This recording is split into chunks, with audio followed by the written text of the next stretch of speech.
Hey guys, tonight I will tell you a story that how America's elite avoided cities during summer in the 1800s. In the quiet hours before dawn, when the air is still and the world feels suspended between night and morning, it is easy to imagine another century, a slower century. A century without electric lights glowing in the windows, without the low hum of machines in the distance, without the steady movement of cars along wide paved streets. In the 1800s, American cities rested in darkness at night. Only a few oil lamps flickered along narrow streets. The buildings stood close together, tall and heavy, made of brick and stone that held the warmth of the day long after the sun had gone down. During spring, these cities felt alive but manageable. The air carried the scent of damp earth and horse-drawn carriages. Shopkeepers opened wooden shutters. Women in long dresses stepped carefully over uneven sidewalks. Men in dark coats walked with measured steps, their polished shoes clicking softly against stone. But as the months turned and the gentle warmth of spring slowly deepened into summer, something began to change. The air grew heavier. The sunlight lingered longer each evening, pressing down on rooftops and cobblestone streets. Heat collected in the narrow lanes and between tall buildings. It settled there, unmoving, thick and still. And for those who could afford it, summer in the city was not something to endure, it was something to escape. The wealthiest families of cities like New York, Boston, Philadelphia, and Charleston had long understood this rhythm. They knew the pattern of the seasons as well as they knew their own household routines. Winter belonged to the city. Spring belonged to business and society. But summer belonged somewhere else. Long before the first true heat wave arrived, quiet preparations would begin inside large townhouses. In drawing rooms lined with patterned wallpaper and heavy curtains, conversations drifted toward the countryside. Letters were written in neat, careful handwriting. Trunks were brought down from storage. Fabrics were folded. Travel plans were made without haste. There was no rush. There was only inevitability. The city, by June, had already begun to feel uncomfortable. Not loudly uncomfortable, not dramatically so, just persistently. Windows were opened wide, but little breeze entered. Curtains stirred only slightly. The sound of horses' hooves seemed duller in the thick air. Even the calls of street vendors carried less energy. For the wealthy, discomfort was not merely unpleasant, it was unnecessary. Their lives were built on comfort and careful control of environment. Large homes provided space. Servants ensured cleanliness. Meals were prepared thoughtfully. Clothing was selected for each occasion. Life was meant to be arranged, adjusted, softened. And summer in the city resisted arrangement. The streets smelled different in heat. Horse manure, which had always been present, grew sharper under the sun. Refuse collected in corners. Water sources stagnated. Illnesses, especially those feared in the 19th century, seemed to thrive in warmth. People spoke quietly of yellow fever, of cholera, of unseen dangers carried in the air itself. The wealthy read newspapers that reported outbreaks in certain districts. They discussed the health of their children. They listened carefully when physicians recommended fresh air and open landscapes. Fresh air. It became the simplest and most repeated phrase of the season. Fresh air was believed to cleanse the body, to strengthen delicate lungs, to restore calm nerves worn thin by city noise and social obligation. And so, each year, as predictably as the turning of leaves in autumn, the elite began their quiet migration. Carriages lined up outside tall brownstones. Leather trunks were lifted carefully by uniformed servants. Children were dressed in light summer fabrics.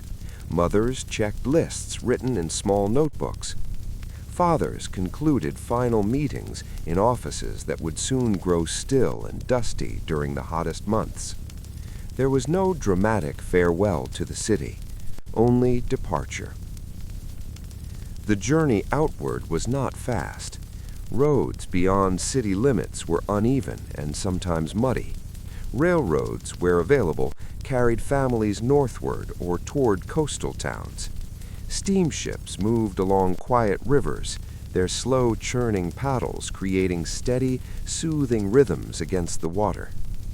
As the city faded behind them, the air gradually changed.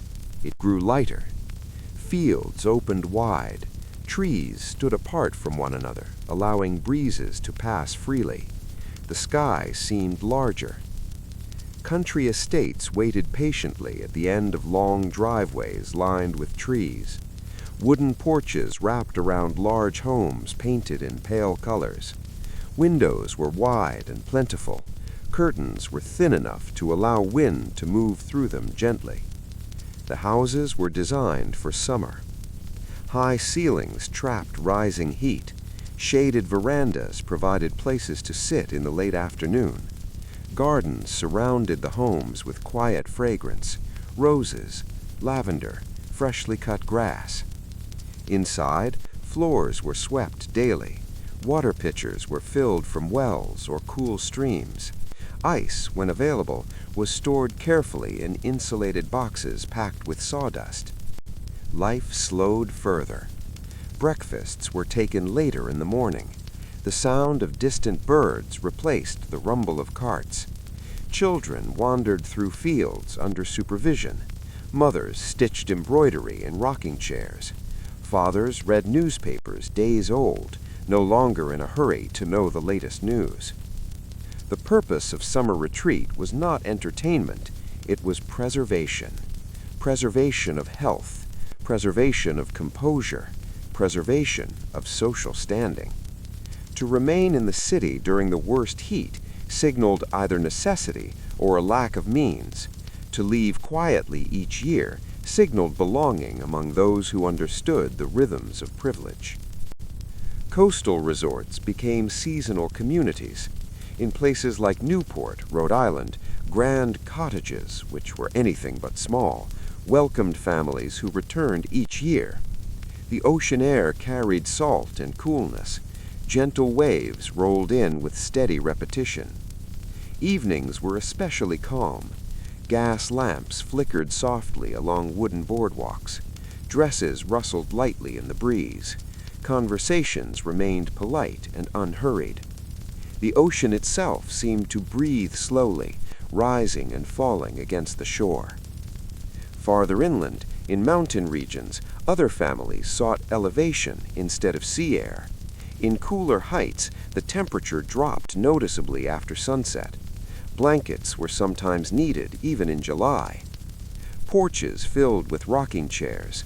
The soft creaking of wood became part of the evening soundscape. Crickets sang without interruption.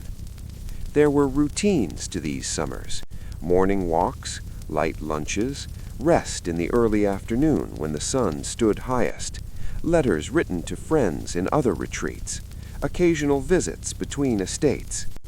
The wealthy carried their social world with them, simply rearranged in quieter settings. Servants moved between kitchen and dining room with steady steps. Laundry was hung outdoors to dry in open air rather than city courtyards. Children's laughter carried farther across open fields than it ever could between brick buildings. And slowly, day by day, the memory of city heat softened. Yet the cities remained. Back in New York or Philadelphia, streets grew emptier in wealthy neighborhoods. Shutters were closed. Dust settled on unused parlors. Only caretakers remained behind to watch over vacant homes. The contrast between those who could leave and those who could not became more visible in summer. Laborers continued working along docks and factories. Street vendors endured the sun. Immigrant families crowded into tenement buildings where windows opened onto narrow air shafts with little circulation. But among the elite, the expectation of departure was rarely questioned. It was simply what one did. One avoided the city during summer. One sought fresh air. One returned when leaves began to turn and the first cool breeze hinted at autumn. And so, each year the pattern repeated itself with gentle predictability. Summer arrived. The city grew heavy. Carriages rolled away. Fields opened wide. Ocean waves moved steadily against the shore. And life, for a few months, felt softer and slower under open skies. The mornings in the countryside began without urgency. Light filtered slowly through thin curtains, pale and quiet. The sun did not rush over rooftops as it did in the city. Instead, it rose over fields and low hills, touching the tops of trees first, then the dew resting on wide stretches of grass. Inside the summer houses, the day started gently. Servants moved through hallways with soft footsteps. Doors opened and closed without sound. In kitchens, simple breakfasts were prepared. Fresh bread sliced carefully, butter laid out in small dishes, berries gathered from nearby bushes, and coffee poured into porcelain cups that had traveled from the city, packed in straw and cloth. The wealthy families who had escaped the city did not wake to the sharp noises of commerce. There were no metal shutters banging open, no shouting vendors beneath the windows, no wheels grinding against stone streets. Instead, there was birdsong, a steady, layered chorus, robins calling from fence posts, sparrows fluttering beneath porch roofs, the occasional lowing of cattle from neighboring farms. The air itself felt different. It moved. Even on warm mornings, a light current passed through open windows. Curtains lifted and settled. The scent of grass, slightly sweet and slightly earthy, drifted indoors and mixed with the faint smell of polished wood and clean linen. For families accustomed to city townhouses that trapped heat in narrow rooms, this gentle circulation felt like relief. Doctors of the time often spoke about air as if it were medicine. Stale air was considered dangerous. Heavy air was thought to carry sickness. But open country air, moving across water or fields, was believed to cleanse the lungs and calm the nerves. And nerves in the 1800s were often spoken of carefully. Women were said to suffer from nervous exhaustion. Children were described as delicate. Even businessmen complained of fatigue brought on by long hours in crowded offices. The countryside promised restoration. After breakfast, families followed predictable routines. Predictability itself was comforting. It created a rhythm that slowed the mind. The men often read newspapers that arrived days late, delivered by carriage or rail. News from the city seemed distant and softened by delay. Market changes and political debates no longer required immediate reaction. The women wrote letters. Writing was a daily practice in summer. Letters describing the weather. Letters describing the view from the veranda. Letters describing which neighbors had arrived at nearby estates. The act of writing, with ink carefully applied to thick paper, encouraged stillness. One sat upright at a small desk, window open, pen moving steadily. The scratching sound against paper was soft and repetitive. Children were allowed more freedom outdoors than in the city. They wandered, supervised, but not confined. They walked along dirt paths shaded by trees. They watched insects in tall grass. They learned the shapes of leaves and the feel of bark beneath their fingers. Summer clothing was lighter. Linen replaced heavy wool. Corsets were loosened slightly in private spaces. Straw hats shielded faces from midday sun.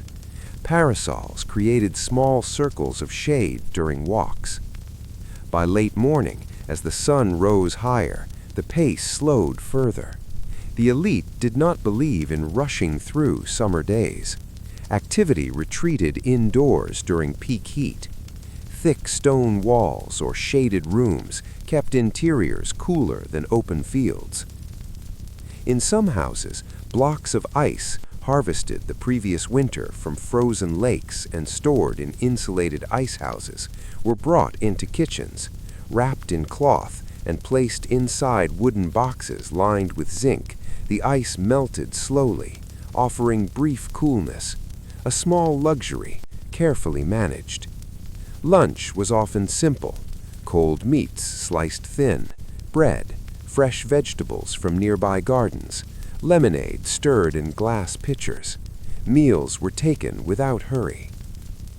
After lunch came the quietest hour of the day. Shutters were partly drawn. Children were encouraged to rest. Adults reclined in chairs or lay down briefly. Even conversations softened. The only consistent sound was the distant hum of insects outside. This midday stillness was not laziness. It was adaptation. In cities, people endured heat because work demanded it. In the countryside, the wealthy shaped their day around comfort. They avoided the hottest hours deliberately. Later, as the sun began its gradual descent, life resumed outdoors. Porches filled again. Rocking chairs moved in slow, measured arcs. The wood beneath them creaked rhythmically, a soft back and forth that mirrored the motion of the ocean for those staying by the coast.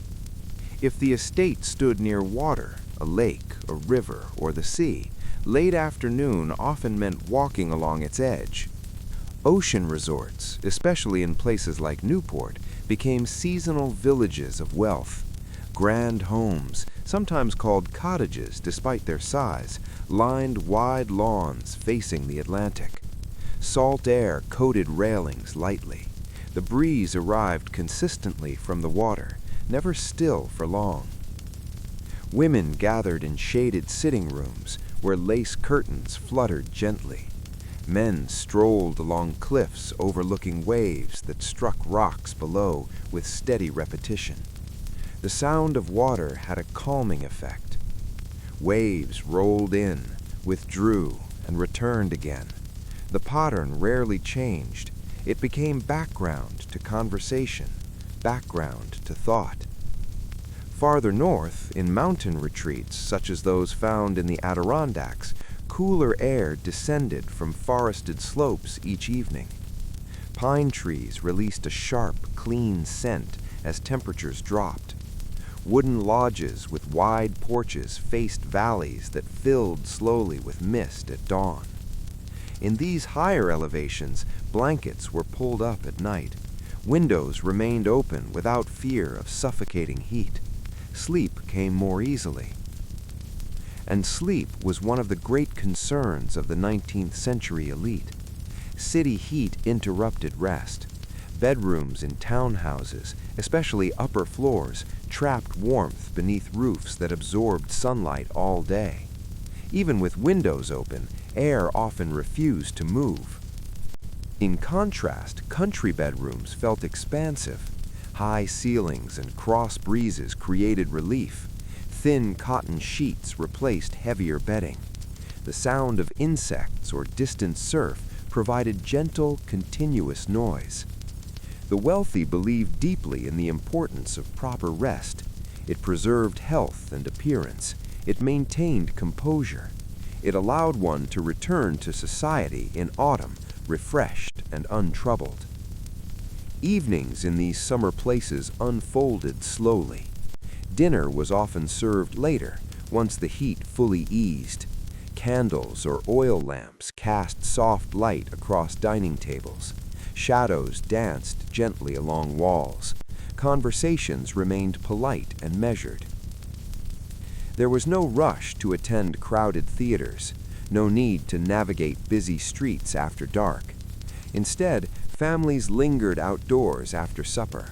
Some walked along gravel paths. Others sat quietly listening to crickets begin their nightly chorus. The sky, free from city smoke and soot, revealed more stars. Without electric glare, constellations appeared vivid. Children were sometimes shown the shapes of familiar patterns traced faintly across the darkness. Gradually, lamps were extinguished one by one. Servants ensured doors were latched and windows arranged to allow safe airflow. Bedrooms cooled steadily as night deepened. And so another summer day passed. These days repeated themselves with only slight variation. The repetition was intentional. It created predictability, and predictability created calm. Meanwhile, back in the cities, the heat intensified. Newspaper reports spoke of rising temperatures in crowded neighborhoods. Hospitals filled more quickly during the hottest weeks. Public wells became gathering points for those seeking water. In wealthy districts, rows of shuttered homes stood in silence. Their absence signaled status as clearly as their presence did in winter. Avoiding the city in summer was not only about comfort, it was about control. The elite shaped their environments to suit their needs. If one place became inhospitable, they relocated temporarily. Their resources allowed them to follow seasons like migrating birds, though in far greater comfort. As July turned toward August, routines remained steady. Gardens matured, tomatoes ripened on vines, wildflowers leaned slightly under their own weight. The ocean continued its patient rhythm. Letters arrived announcing engagements, births, minor scandals, and travel plans of acquaintances scattered across other summer enclaves. Social life did not disappear in summer, it simply quieted.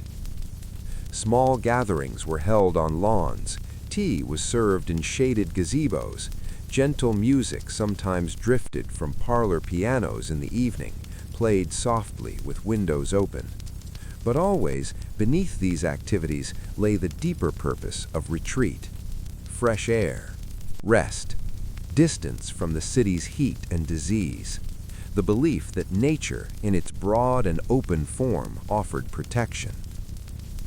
And so the days continued to pass in similar fashion, each one blending gently into the next. Morning light through curtains, afternoon stillness, evening breezes, night air cool against skin. The city felt far away, even if only a few hours' journey by rail. Summer stretched long and unhurried, and the elite remained where the air moved freely, where rooms felt spacious, and where the season could be experienced without strain. As summer deepened, the days seemed to lengthen in feeling, even if the hours themselves did not change. The rhythm of retreat became more settled, more ordinary. What had first felt like an arrival began to feel like a temporary home. Trunks were fully unpacked now, dresses hung neatly in wardrobes that smelled faintly of cedar. Books rested in small stacks beside upholstered chairs. Children's shoes lined the back steps in uneven rows. The great houses of summer were designed for this slow occupation. Their windows were tall and numerous, often placed opposite one another to invite cross breezes. Hallways were wide. Staircases curved gently upward, allowing warm air to rise away from the rooms below. In the early morning, before the sun grew strong, the groundskeepers were already awake. They trimmed hedges with careful strokes. They watered flower beds from metal cans that glinted softly in the rising light. Gravel paths were raked smooth, erasing the footprints of the previous evening.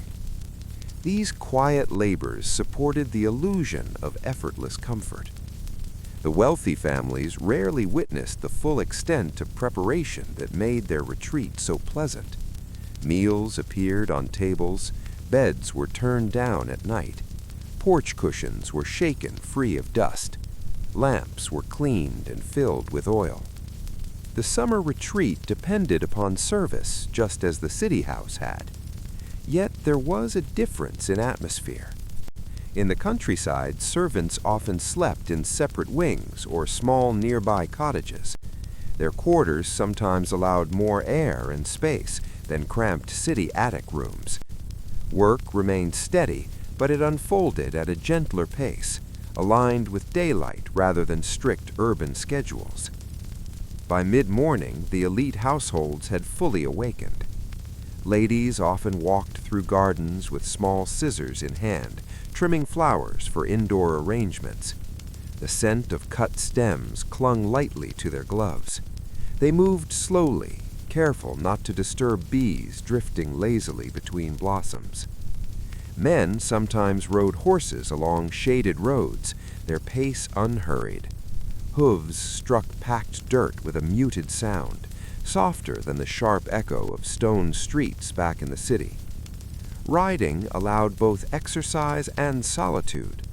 The countryside offered long stretches of quiet thought. Children explored under supervision, collecting smooth stones near streams or watching dragonflies skim the surface of ponds. The freedom felt larger here. Fences were fewer. The sky seemed wider. The belief that nature restored vitality was deeply rooted in the thinking of the 19th century. Physicians spoke of miasma, of unhealthy vapors that gathered in crowded places. They warned against stagnant air trapped between brick walls. Country air, especially air moving over water or through forests, was described as pure. It was thought to wash away unseen impurities. Whether or not the science was correct, the feeling was undeniable. Even a light breeze across a shaded porch could ease discomfort in a way no city parlor could. By early afternoon, heat would settle across fields in a visible shimmer. Insects hummed steadily. Leaves drooped slightly. The world felt suspended. Inside the summer houses, shutters were adjusted to filter sunlight into soft bands across wooden floors. Rugs muted footsteps. Conversations lowered naturally in volume, as if the heat itself required quiet. Some families adopted the habit of light reading during these hours. Novels were read slowly, a few pages at a time. Poetry was recited softly. Newspapers, now several days old, were reviewed without urgency. Time loosened its grip. In cities, hours were divided by business appointments, deliveries, and social calls. In summer retreats, time was shaped by the movement of sun and shadow. Late in the afternoon, when the heat began its gradual retreat, life flowed outward again. At coastal retreats, bathing in the ocean became fashionable among the elite, though modesty remained strict.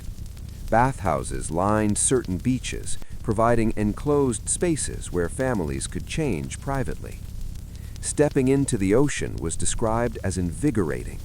The cold water contrasted sharply with humid air. Waves rolled in with dependable rhythm, lifting and lowering bathers gently. The salt left skin slightly stiff once dry, a reminder of the sea's presence. Even those who did not enter the water found comfort simply walking along the shore. The sand, warm beneath shoes, shifted softly with each step. Seagulls called overhead. Fishing boats moved slowly along the horizon, their sails white against blue sky. Farther inland, lakes offered similar respite. Wooden docks extended quietly into still water.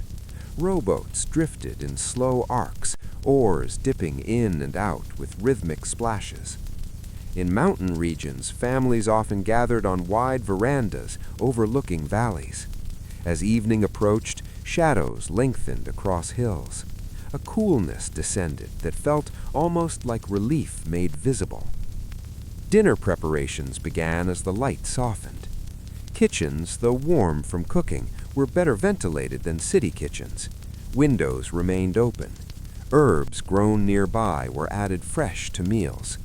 Corn, beans, and squash appeared frequently on summer tables. Meals were eaten with calm conversation. There were discussions of neighbors' arrivals, of letters received, of minor plans for the coming weeks. The topics rarely strayed toward urgency. After dinner, sometimes music filled the air. A piano in the parlor, played softly with windows open, allowed notes to drift outside and mingle with night sounds. Simple melodies, familiar hymns, nothing loud. Lanterns were lit along pathways. Fireflies flickered in tall grass. The air carried a faint chill in some regions, enough to justify a shawl draped loosely over shoulders. And always, beneath the gentle pleasures of summer retreat, remained the quiet understanding of why they had come. In cities like New York City, summer heat thickened between buildings. Tenement neighborhoods grew crowded and restless. Water supplies sometimes faltered under demand. Illness spread more quickly where air could not circulate. The wealthy, reading reports from afar, felt confirmed in their decision. Their absence was not accidental. It was deliberate and habitual. Year after year, they avoided the city at its most uncomfortable. They arranged their calendars accordingly. Business slowed during these months. Social seasons were planned around departure and return. The pattern became tradition. Children grew up expecting summer removal from the city. They associated heat not with suffering, but with travel and open fields.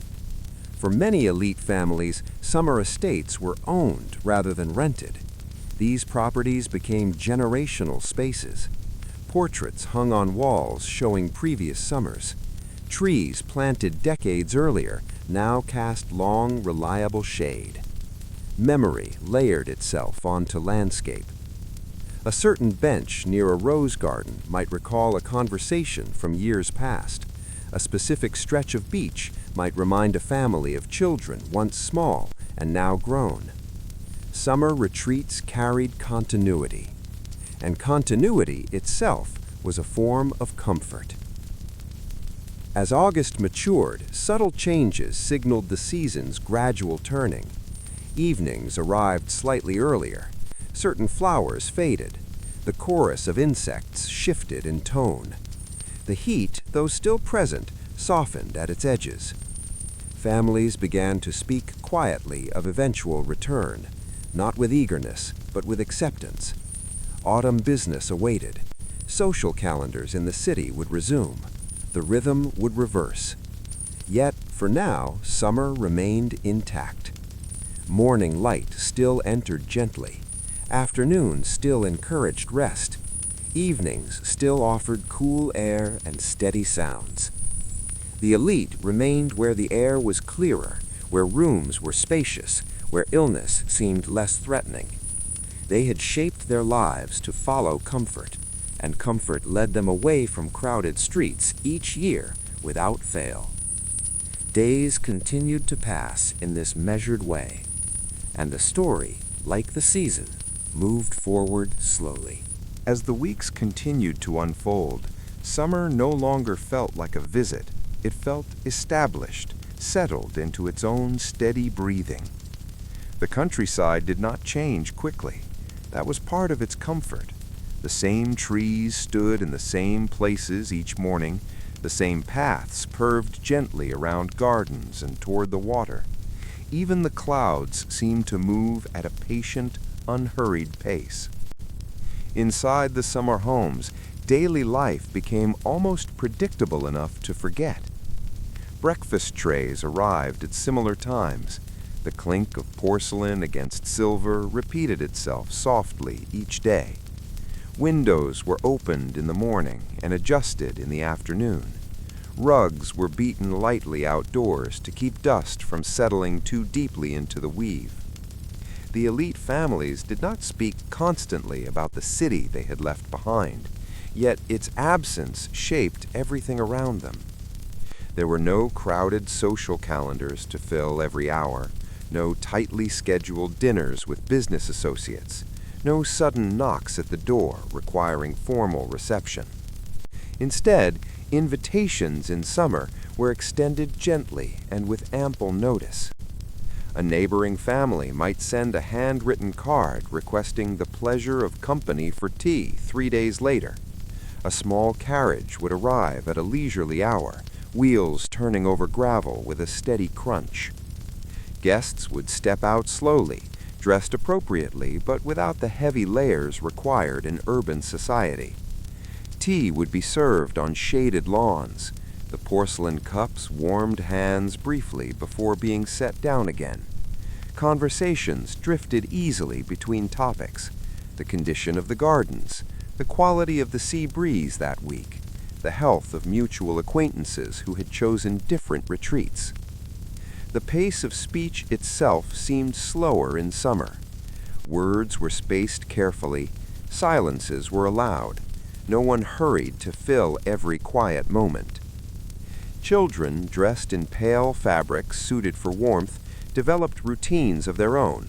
They woke with the sun filtering through light curtains. They ate simple breakfasts and then disappeared into supervised play that often involved exploration of nearby woods or beaches. They learned the names of local birds. They collected shells. They waded carefully into shallow streams. These experiences, repeated year after year, shaped their understanding of summer as a season apart from the city. For the adults, there were gentle obligations even in retreat. Letters required responses. Estate accounts required review. Servant schedules required occasional oversight. Yet these responsibilities felt softened by distance. Even financial matters seemed less pressing when discussed while seated in a rocking chair facing open land. The rocking chair itself became a symbol of the season.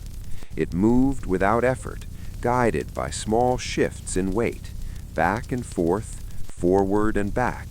The sound it made was barely audible, a quiet wooden rhythm that blended with distant natural sounds. Afternoons often returned to that familiar stillness. Heat would rise again, though rarely as oppressive as in the city. Insects droned in the fields. Dogs stretched out in shaded patches beneath porches. The air seemed suspended in a warm pause.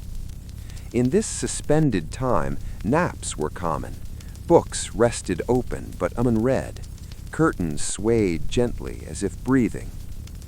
At coastal resorts such as Newport, social customs formed around the sea. There were designated hours for strolling along the cliffs, certain afternoons for modest bathing, even certain evenings for small musical gatherings within grand seaside cottages that looked more like palaces than simple homes. These structures were built deliberately to capture ocean breezes.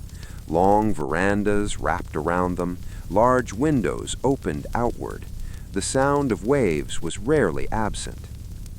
Ocean air left a thin film of salt on skin and hair. It clung lightly to iron railings and wooden shutters.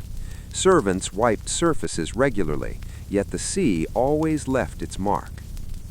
The steady motion of tides created a comforting repetition. Waves approached, curled softly, and dissolved into foam before retreating again. Many visitors believed deeply that this rhythm carried health within it. To breathe deeply near the sea was considered strengthening. Doctors sometimes prescribed sea air for those who appeared pale or fatigued. Inland, at mountain retreats in regions like the Adirondacks, the air carried a different quality. Pine and spruce released their scent under warmth. Even at midday, shaded forest paths offered coolness. Sunlight filtered through branches in broken patterns. The elite who chose summer mountains often preferred seclusion. Large wooden lodges stood near lakes reflecting wide skies. Canoes rested overturned on shorelines. Loons called across water in long, echoing notes. Here, evenings cooled more quickly than by the sea. Shawls were worn sooner. Fires were sometimes lit in hearths, even in late summer, not for necessity, but for comfort. The presence of firelight flickering against wooden walls added to the sense of removal from city life. Meanwhile, in cities like Boston and Philadelphia, summer pressed heavily against brick and stone. Upper-class neighborhoods appeared quiet, almost dormant. Shutters closed against sun gave streets a drowsy look. Carriages were fewer. Even church attendance declined as congregations dispersed to countryside chapels. Those who remained in the city endured. Factory workers continued long hours in stifling conditions. Dock laborers carried cargo beneath relentless sun. Immigrant families crowded into tenement buildings where air circulated poorly through narrow shafts. Newspapers printed reports of illness more frequently during these months. Words like fever and outbreak appeared in small columns. For the elite reading these reports from afar, the decision to leave felt both wise and expected. Avoidance of the city was not framed as indulgence, it was framed as prudence. Health, after all, was considered a sign of discipline and proper living. To knowingly remain in unhealthy air when one had the means to depart might have seemed careless. Thus, each year the pattern repeated with little variation. Summer arrived, heat intensified, departure followed. In late August, subtle hints of change appeared. Golden light shifted slightly in tone. Shadows lengthened earlier in the evening. Gardens began to show signs of fatigue. Some blossoms wilted. Leaves lost their deepest green. Conversations turned quietly toward the approaching autumn. Trunks were not yet packed, but thoughts of return drifted into daily speech. Children were reminded of tutors awaiting them in the city. Fathers mentioned business matters that would require attention upon return. Mothers reviewed invitations for upcoming social seasons. Still, the present remained gentle. There were final picnics arranged beneath broad trees, final evening walks along beaches where waves continued their steady, patient rhythm, final mornings when dew shimmered across fields before sunrise. The repetition of these days created a softness in memory. Summer was not traumatic, it was consistent. The elite did not seek adventure in these months, they sought relief. Relief from noise, relief from closeness, relief from the invisible fears of disease that hovered more heavily in urban heat. By shaping their year around seasonal migration, they built a life divided between intensity and calm. Winter and spring belonged to the city's obligations. Summer belonged to open windows and moving air. And so the days continued, steady and almost identical, each one blending into the next like pages turned slowly in a thick book. The countryside remained patient, the ocean remained faithful in its rhythm, the mountains held their quiet elevation, and the elite remained where the air felt lighter, where rooms felt wider, where the season could pass without strain. By the time late August settled fully into the countryside, the light had changed in a way that was almost too subtle to name. It was not colder, not exactly, but it was softer.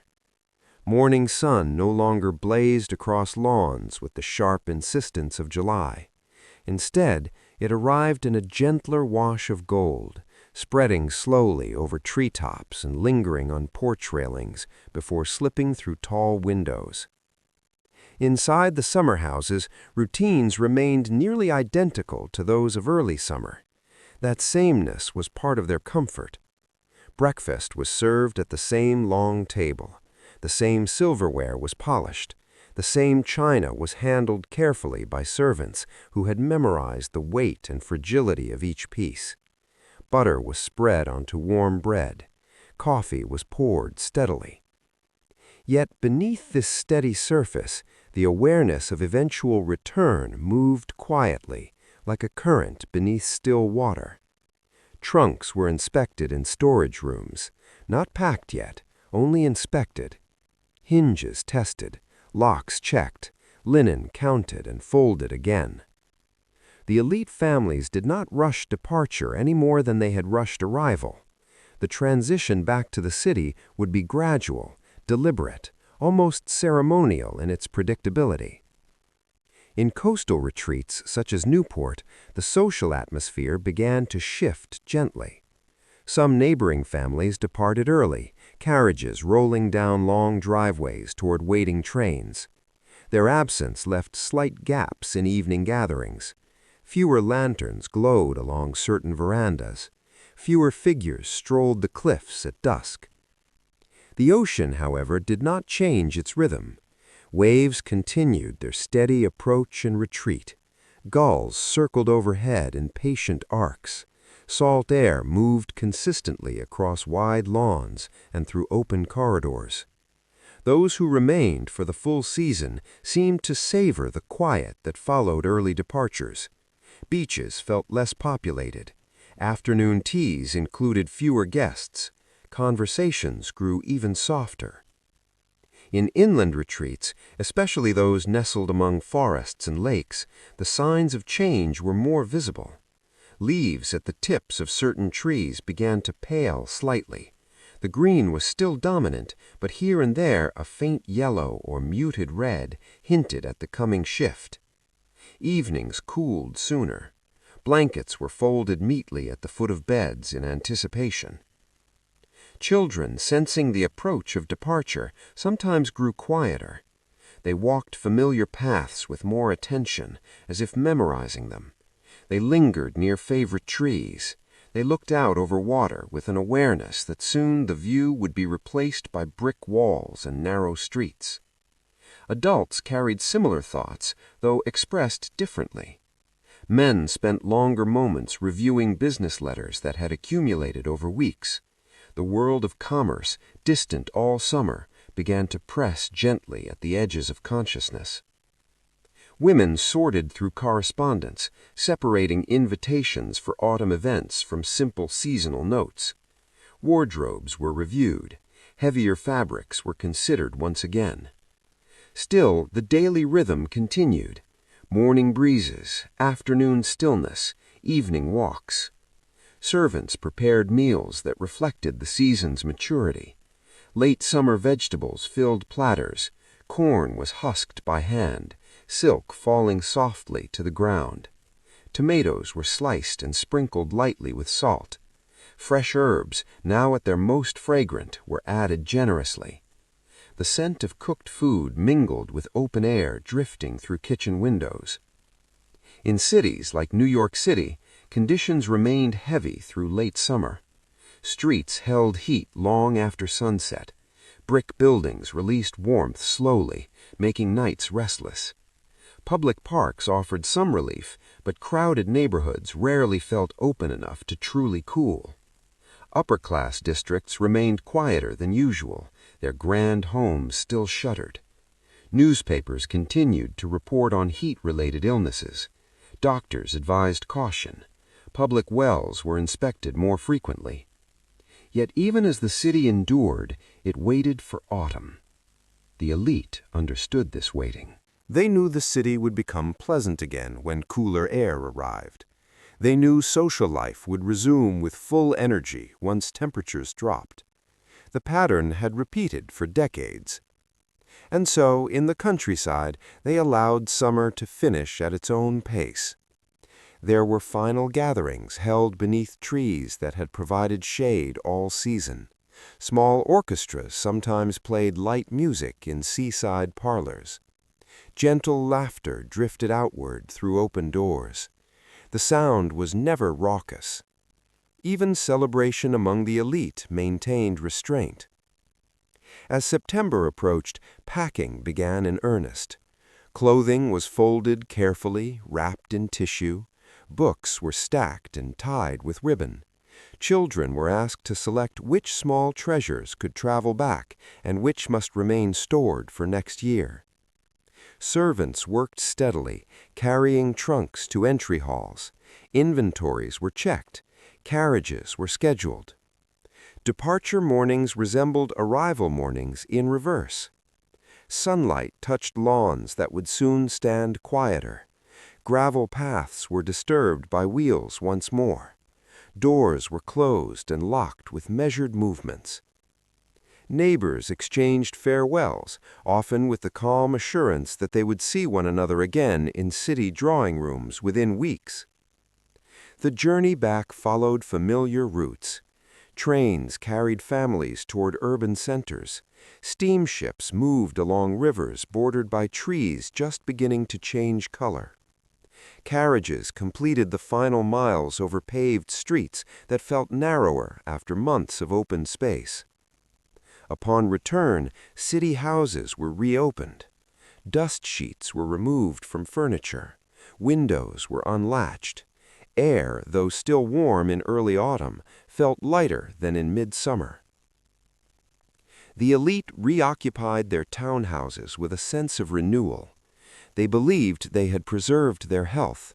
They believed the countryside had strengthened them. Faces appeared less pale. Children seemed taller. Adults carried themselves with renewed composure. The social season resumed gradually. Invitations were sent for dinners and gatherings. Opera houses reopened. Churches filled once more with familiar families. And as autumn deepened, the memory of summer retreat became part of conversation. References were made to ocean breezes or mountain sunsets. Small anecdotes were shared quietly over tea. Then winter approached. Coal fires were lit in city hearths. Snow sometimes gathered along curbs. Business intensified. Social obligations multiplied. The contrast between winter intensity and summer calm made the retreat seem even more necessary. And so, as years passed, the tradition strengthened. Each spring, subtle discussions began again. Each early summer, trunks were brought down from storage. Each June or July, carriages rolled away from crowded streets. Each August, afternoons slowed beneath open skies. Each September, return became inevitable. The repetition offered structure to lives defined by privilege. Avoiding the city in summer was not simply a choice of comfort. It was a statement of position, a demonstration of means, a seasonal migration that marked one as part of a particular class. Yet beneath status and custom, there was something simpler, a human desire for air that moves, for nights that cool, for space wide enough to breathe deeply without effort. And so the pattern continued year after year, steady and predictable, like waves reaching shore or wind passing through tall grass. Summer would come again. Heat would gather in city streets, and the elite, as they had done before, would quietly leave for places where the air felt lighter, where time stretched gently, and where life could unfold without strain. The season would open, bloom, soften, and close once more. And the story, like those long summers, would move forward slowly, almost without notice, into another year. When one summer ended, the memory of it did not disappear. It settled quietly into the background of city life, like the faint scent of sea salt that lingered on a stored shawl, or the soft impression left on a leather trunk after long travel. The elite returned to their urban houses, but part of them remained aligned with the rhythm of open air and distant horizons. Autumn in the city brought relief. Windows could be opened without inviting oppressive heat. Streets felt alive again, yet no longer suffocating. The wealthy resumed their structured routines, formal dinners, business meetings, charitable committees, church gatherings. But beneath these activities, a kind of quiet planning had already begun. The idea of next summer rested gently in the back of the mind. The 1800s were an era deeply aware of seasons. Without artificial climate control, one could not ignore the shift of weather. One adapted. One moved with it when possible. For those with means, adaptation meant relocation. As winter approached, coal deliveries were arranged.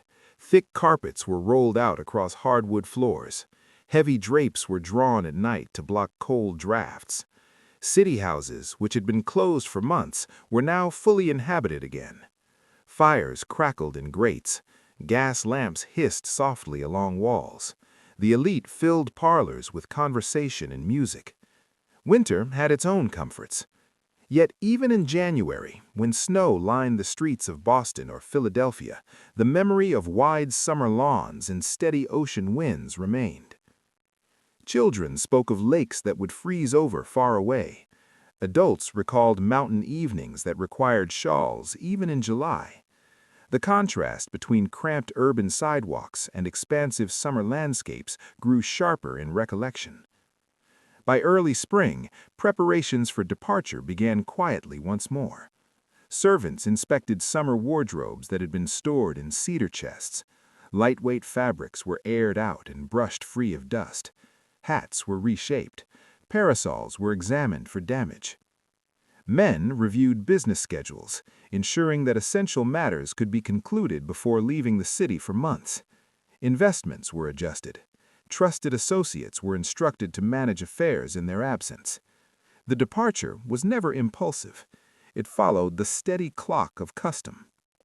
By late May or early June, the city's atmosphere shifted again. The sun lingered longer. Brick walls absorbed more warmth. Horse-drawn traffic stirred up dust that hung in still air. Upper-class families began to host farewell dinners before dispersing. Invitations read almost identically year after year. Guests exchanged polite assurances of reunion in different settings, by the sea, in the mountains, or along quiet rivers. When departure day arrived, it carried no dramatic emotion. Servants rose early to load trunks. Children watched from stair landings as luggage disappeared through wide front doors.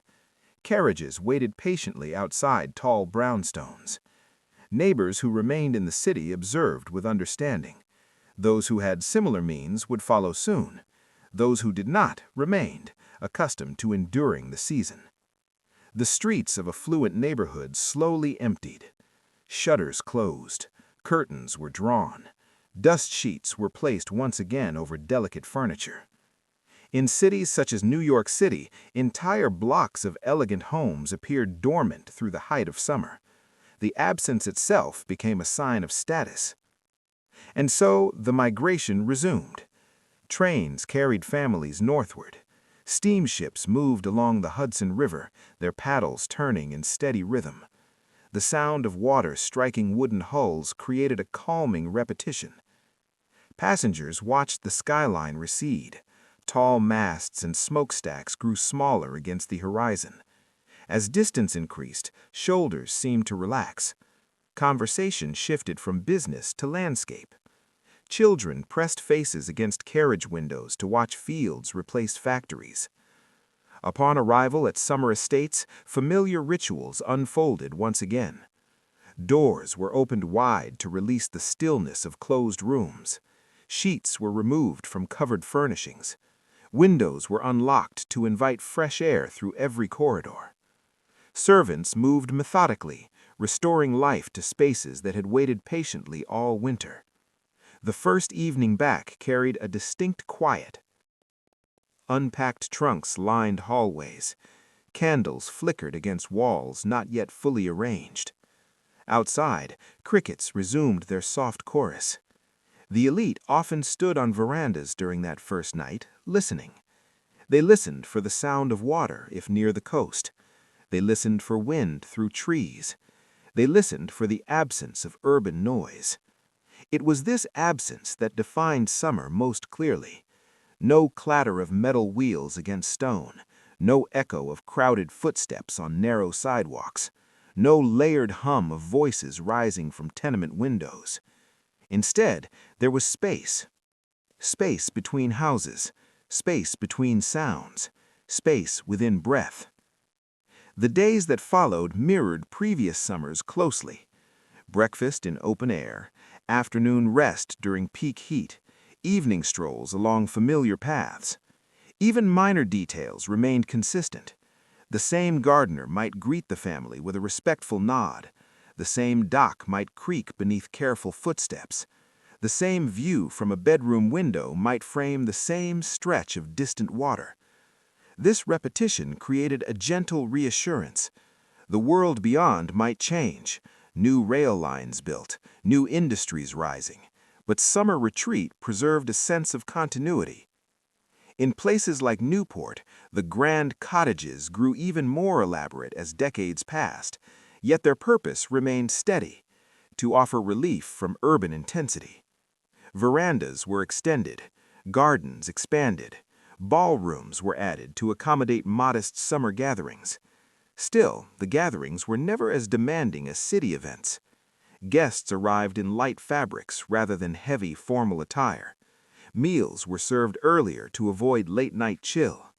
Conversations rarely drifted into heated debate. The atmosphere encouraged moderation. In mountain retreats, lodges were maintained with equal care. Wooden beams were inspected after winter storms. Boats were repaired. Trails were cleared of fallen branches. Families returned each year to nearly identical scenes. Children grew taller. Adults aged gradually, yet the pattern persisted. By midsummer, heat again reached its height. Even in the countryside, certain afternoons felt heavy, yet shade was plentiful. Breezes found their way across open fields. Lakes reflected sunlight and soft ripples. The elite believed that such surroundings preserved not only physical health, but also temperament. Temperament was valued highly in the 19th century. To remain calm, composed, and measured signaled refinement. Summer Retreat provided the environment to maintain that composure. In contrast, crowded city streets during heat could provoke irritability. Close quarters bred tension. Noise layered upon noise. The avoidance of summer cities was in part the avoidance of agitation. And so, year after year, the pattern continued almost unchanged. Arrival, settling in, gentle routine, gradual cooling, departure. The cycle felt as natural to the elite as the turning of leaves or the migration of birds overhead. They did not consider it extraordinary. It was simply how life was arranged. As another summer progressed in its familiar arc, the countryside once again absorbed their presence quietly. Morning light touched open windows. Afternoon shadows stretched long across lawns. Evening breezes carried the scent of salt or pine. And the city, far behind them, warmed under the steady sun, waiting patiently for autumn's return. The rhythm remained unbroken. The story continued, slow and even, like a train moving steadily along its track, without haste, without noise, toward another quiet season. Years passed in this steady pattern, and with each passing season, the ritual of leaving the city in summer felt less like a decision and more like a law of nature. Children who once ran through tall grass grew into adults who now supervised their own children along the same winding paths. Servants aged quietly in service, remembering dozens of nearly identical departures and returns. The trunks themselves, scuffed at the corners and darkened with use, became objects of quiet familiarity. In early June, when the first true wave of warmth settled over streets in New York City, there was no need for debate. Windows in tall brick townhouses were opened, yet the air that entered often felt heavy, unmoving. Curtains hung still. The faint scent of horses and refuse rose more sharply as the sun warmed cobblestones. Upper floors grew warmest. Heat climbed staircases and lingered beneath sloped roofs. Even at night, bed linens sometimes felt damp against the skin. For families with means, this discomfort was temporary, not endured. Preparations unfolded with gentle predictability. Seamstresses adjusted summer garments. Travel trunks were brought from storage rooms and aired out. Letters were exchanged, confirming that neighboring families would soon depart as well. The exodus did not happen all at once. It flowed outward in waves. First one carriage, then another, then several more over the course of a week. Streets in affluent districts grew quieter. Shutters were fastened, curtains drawn closed. In contrast, working-class neighborhoods remained unchanged. Laundry still hung from narrow windows. Children still played in tight courtyards. Street vendors continued their calls. The difference between those who could leave and those who could not became most visible in these months. As trains carried the elite northward or toward the coast, city noise faded gradually. Inside rail cars, the atmosphere was one of restrained anticipation. Passengers read books or gazed out windows at shifting scenery. Factories gave way to fields. Dense rows of buildings thinned into scattered farmhouses. The land opened.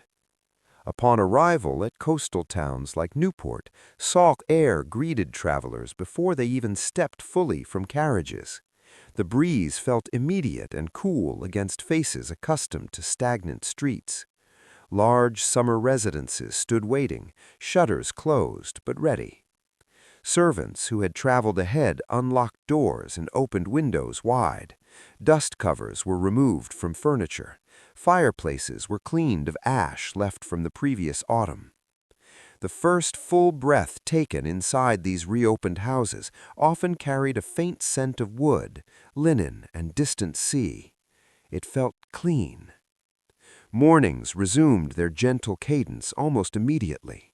Sunlight entered early, gliding across polished floors.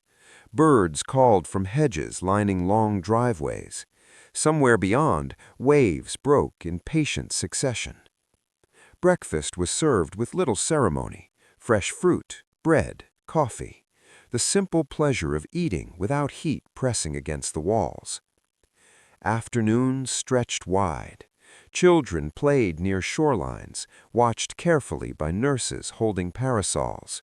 Adults sat beneath shaded awnings, reading or stitching. Gentle conversation drifted across lawns. The ocean provided constant sound. Its repetition replaced the layered noise of city streets. Far inland, in mountain retreats, similar scenes unfolded. In places where pine forests covered rolling hills, air carried a crispness even in July. Lakes lay still in early morning light, reflecting clouds that moved slowly overhead. Wooden docks creaked softly under measured steps. Canoes slid into water with barely a splash. Families gathered on broad verandas that faced open valleys. Rocking chairs moved steadily back and forth. The sound blended with wind through tall trees. The elite often spoke of feeling restored after only a few days away from the city. Their faces seemed less tense, shoulders lowered slightly, breathing deepened. Doctors of the time reinforced these impressions. They prescribed country stays for ailments both physical and emotional. Fatigue, melancholy, nervousness, all were thought to improve in fresh air. Thus, the tradition gained not only social weight, but medical approval. Summer retreat was not indulgence, it was health.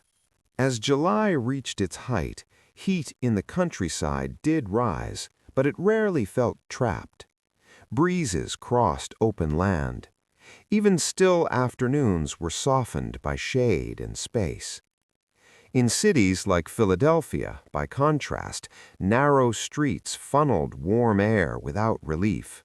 Brick absorbed sunlight all day and released it slowly at night.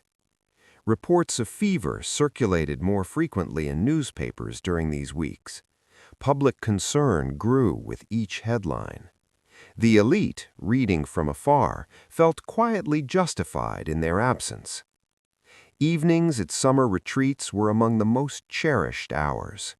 As the sun dipped lower, golden light washed across lawns and water alike.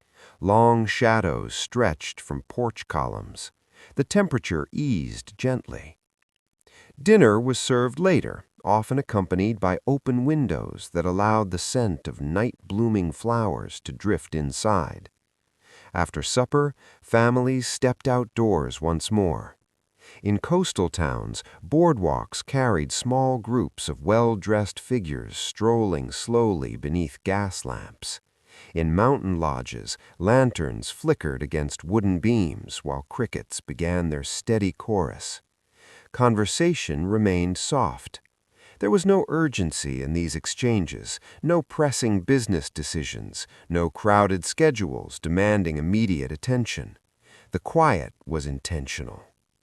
By August, the repetition of days had created a soothing sameness. Morning light, midday rest, evening breathe. Children measured time not by calendar dates, but by how tall the corn had grown or how many shells they had collected. Adults measured it by letters received and written, by gradual changes in garden blooms, by the slight cooling of air at night. And always, somewhere in the distance, the city waited. It waited through heat waves, it waited through crowded streetcars and restless nights, it waited for the return of its wealthiest residents when autumn finally arrived.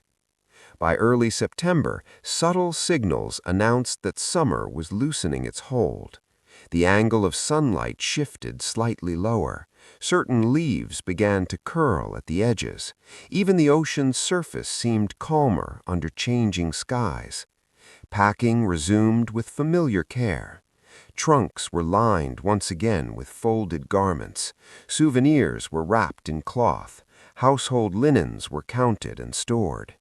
The final evening at a summer estate often felt both ordinary and weighted. Nothing dramatic occurred. The same supper was served, the same chairs rocked gently on the porch, the same night insects sang. Yet there was an awareness that by the following evening these sounds would be replaced by distant carriage wheels and muffled urban noise. Departure mornings were cool. Carriages rolled down long drives bordered by trees just beginning to hint at autumn color. Servants locked doors carefully behind them. The houses returned to stillness. Trains carried families back toward brick and stone. Upon re-entering the city, the change was noticeable but manageable. Heat had softened. Breezes moved more freely through streets. The urgency of summer illness had passed. Townhouses reopened to welcome their occupants once more. Dust sheets were removed, rugs unrolled, fireplaces prepared for cooler nights ahead. The cycle completed itself quietly. And even as autumn settled in, bringing its own steady rhythms, the knowledge remained clear. When summer returned, as it always did, the city would again grow heavy. And when it did, the elite would again leave. Not dramatically, not hurriedly, simply as they had done before. Because for them, summer belonged to open air, wide spaces, and the gentle repetition of days that asked nothing urgent in return. And so the years continued, flowing one into the next, like waves along a familiar shore, never rushed, never loud, always steady. As another year turned and the pattern repeated itself once more, the act of leaving the city in summer felt less like travel and more like breathing. In early June, before the worst heat arrived, there was always a moment, small and almost unspoken, when a mother standing near an open townhouse window would pause. She would feel the air pressing in, warm and unmoving. She would hear the muted clatter of wheels along the street below. She would notice how little the curtains stirred. And she would know. Soon it would be time. In neighborhoods of tall brownstones in New York City, preparations began quietly behind closed doors. Trunks were brought down narrow staircases by steady hands. Linen suits were brushed clean. Light dresses were laid carefully across beds. Servants moved efficiently, having performed these same tasks for many summers before. They knew which china traveled and which remained.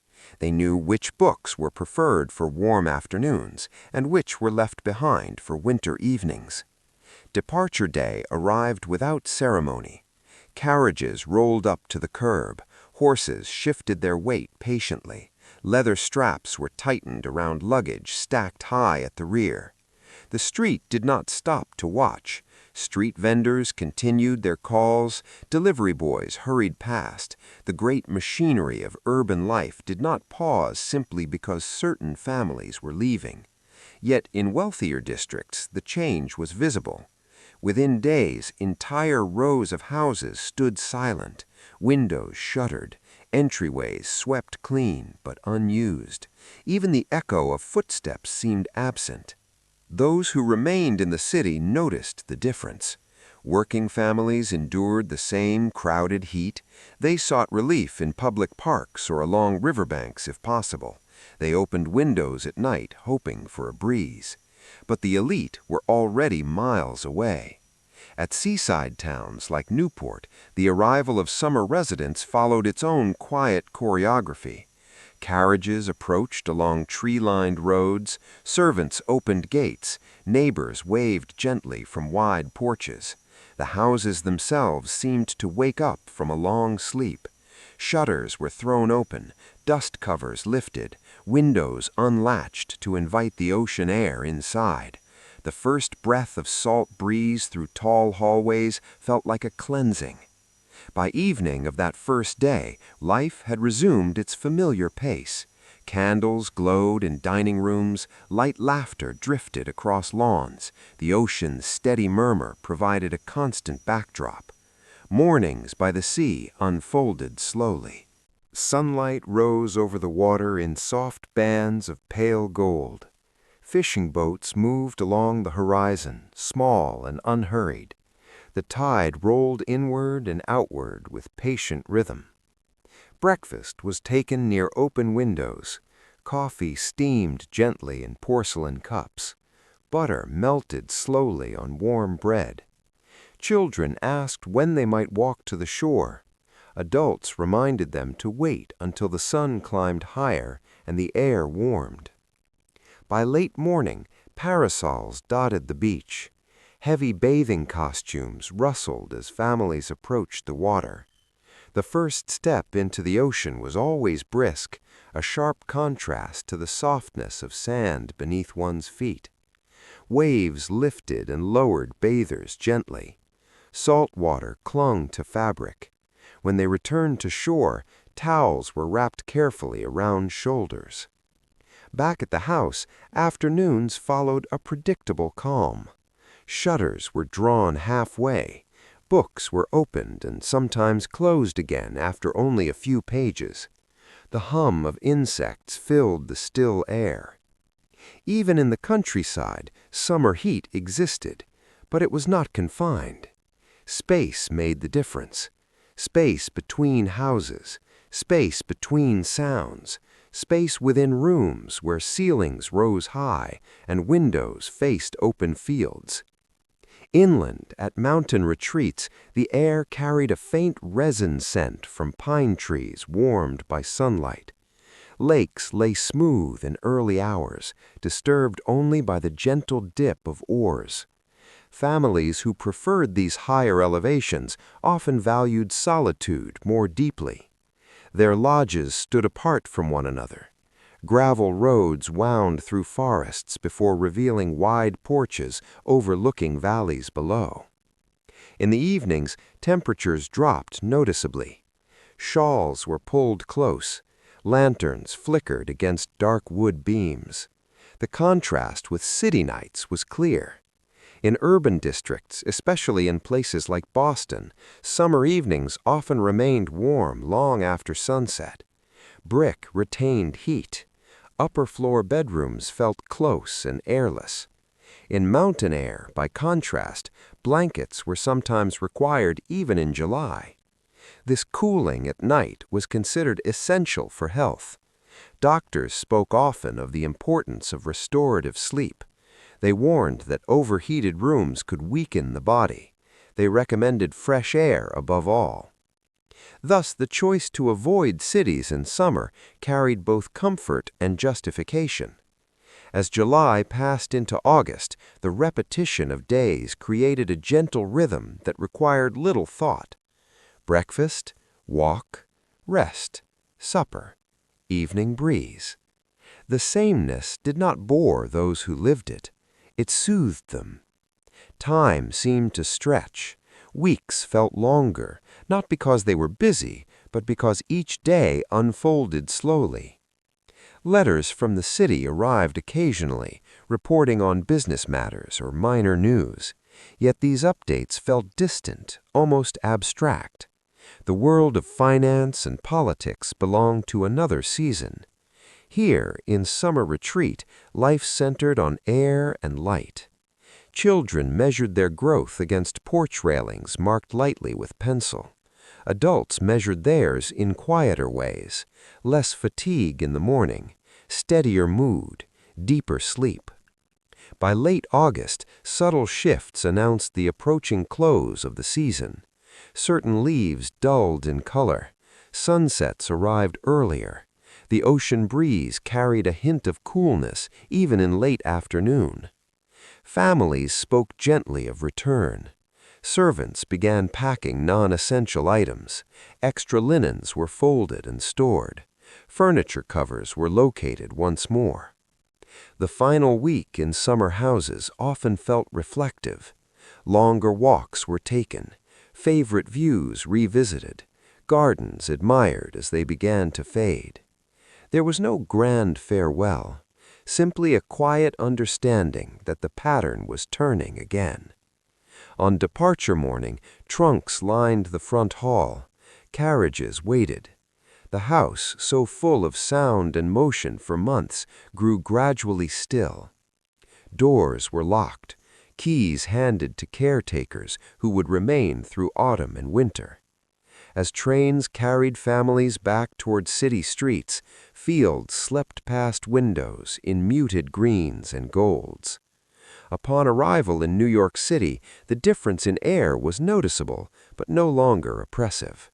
Early autumn had softened the heat. A breeze sometimes moved along avenues with greater freedom. Townhouses reopened, curtains drawn back, floors swept, fireplaces inspected in preparation for cooler nights. The elite resumed their urban lives with renewed composure. Dinner invitations circulated. Theaters reopened their doors. Business meetings filled morning hours once again. Yet beneath the structure of city life, the memory of summer lingered. The sound of waves at night, the scent of pine, the steady motion of a rocking chair on a wide veranda. And when the following spring arrived and the first heavy warmth returned to brick and stone, the same quiet recognition would surface again. It was time. Time to leave the city. Time to follow air that moved. Time to settle once more into a season shaped by open space and gentle repetition.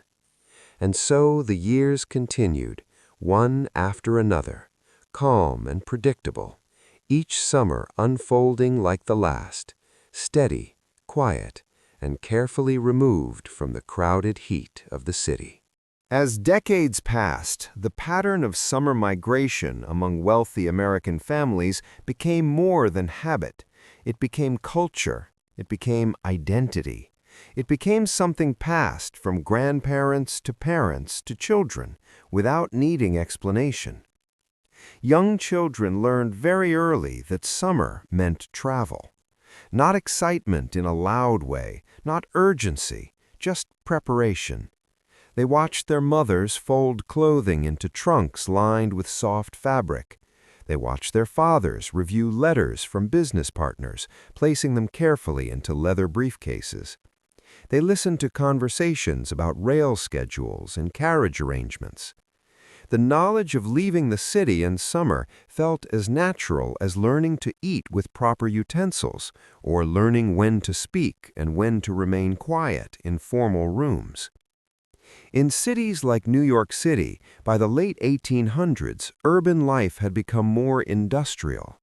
Factories produced thicker smoke, horse traffic increased, streets became louder with commerce, heat became trapped more easily between taller buildings as architecture grew upward. This made summer retreat even more appealing. The wealthy could observe these changes from a distance.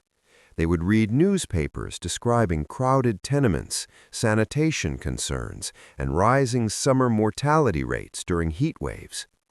Such reports reinforced the belief that retreating to fresh air environments was not merely luxury, but rational health protection. Meanwhile, summer estates expanded in size and comfort. At coastal towns, such as Newport, mansions became increasingly elaborate over time.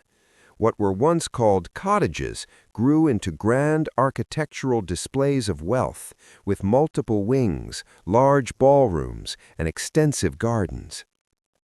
Yet, despite their grandeur, the purpose remained simple: to capture air.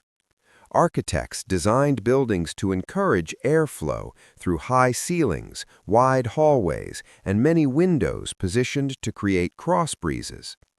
Some homes included shaded outdoor rooms where families could sit while still feeling protected from direct sun. The ocean breeze was considered especially valuable. It moved continuously, it carried salt, it cooled skin without effort. Families would spend long afternoons simply sitting and watching water move. Conversation was not always necessary.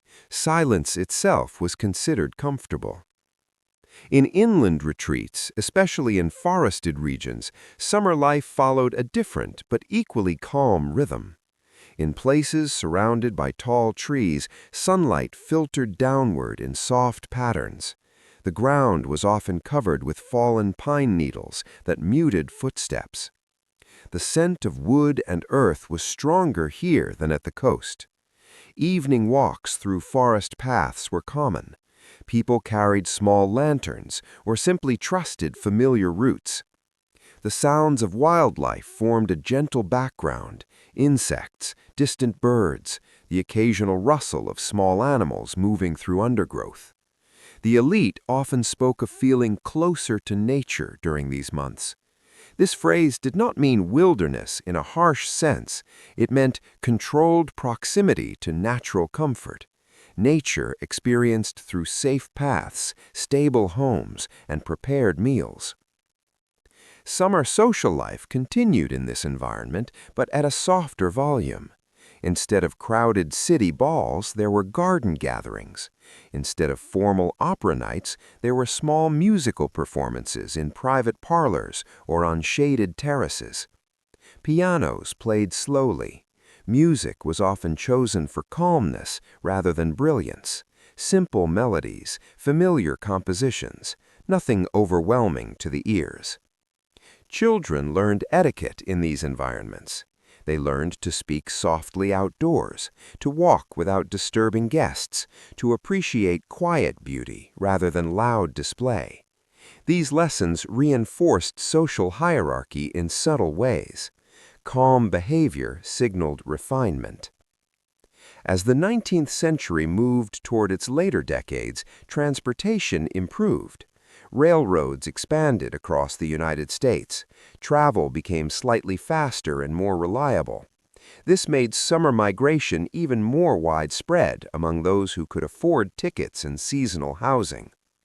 Families who once owned only one summer retreat sometimes began owning multiple properties: a coastal house for warm, humid summers, a mountain house for cooler escapes.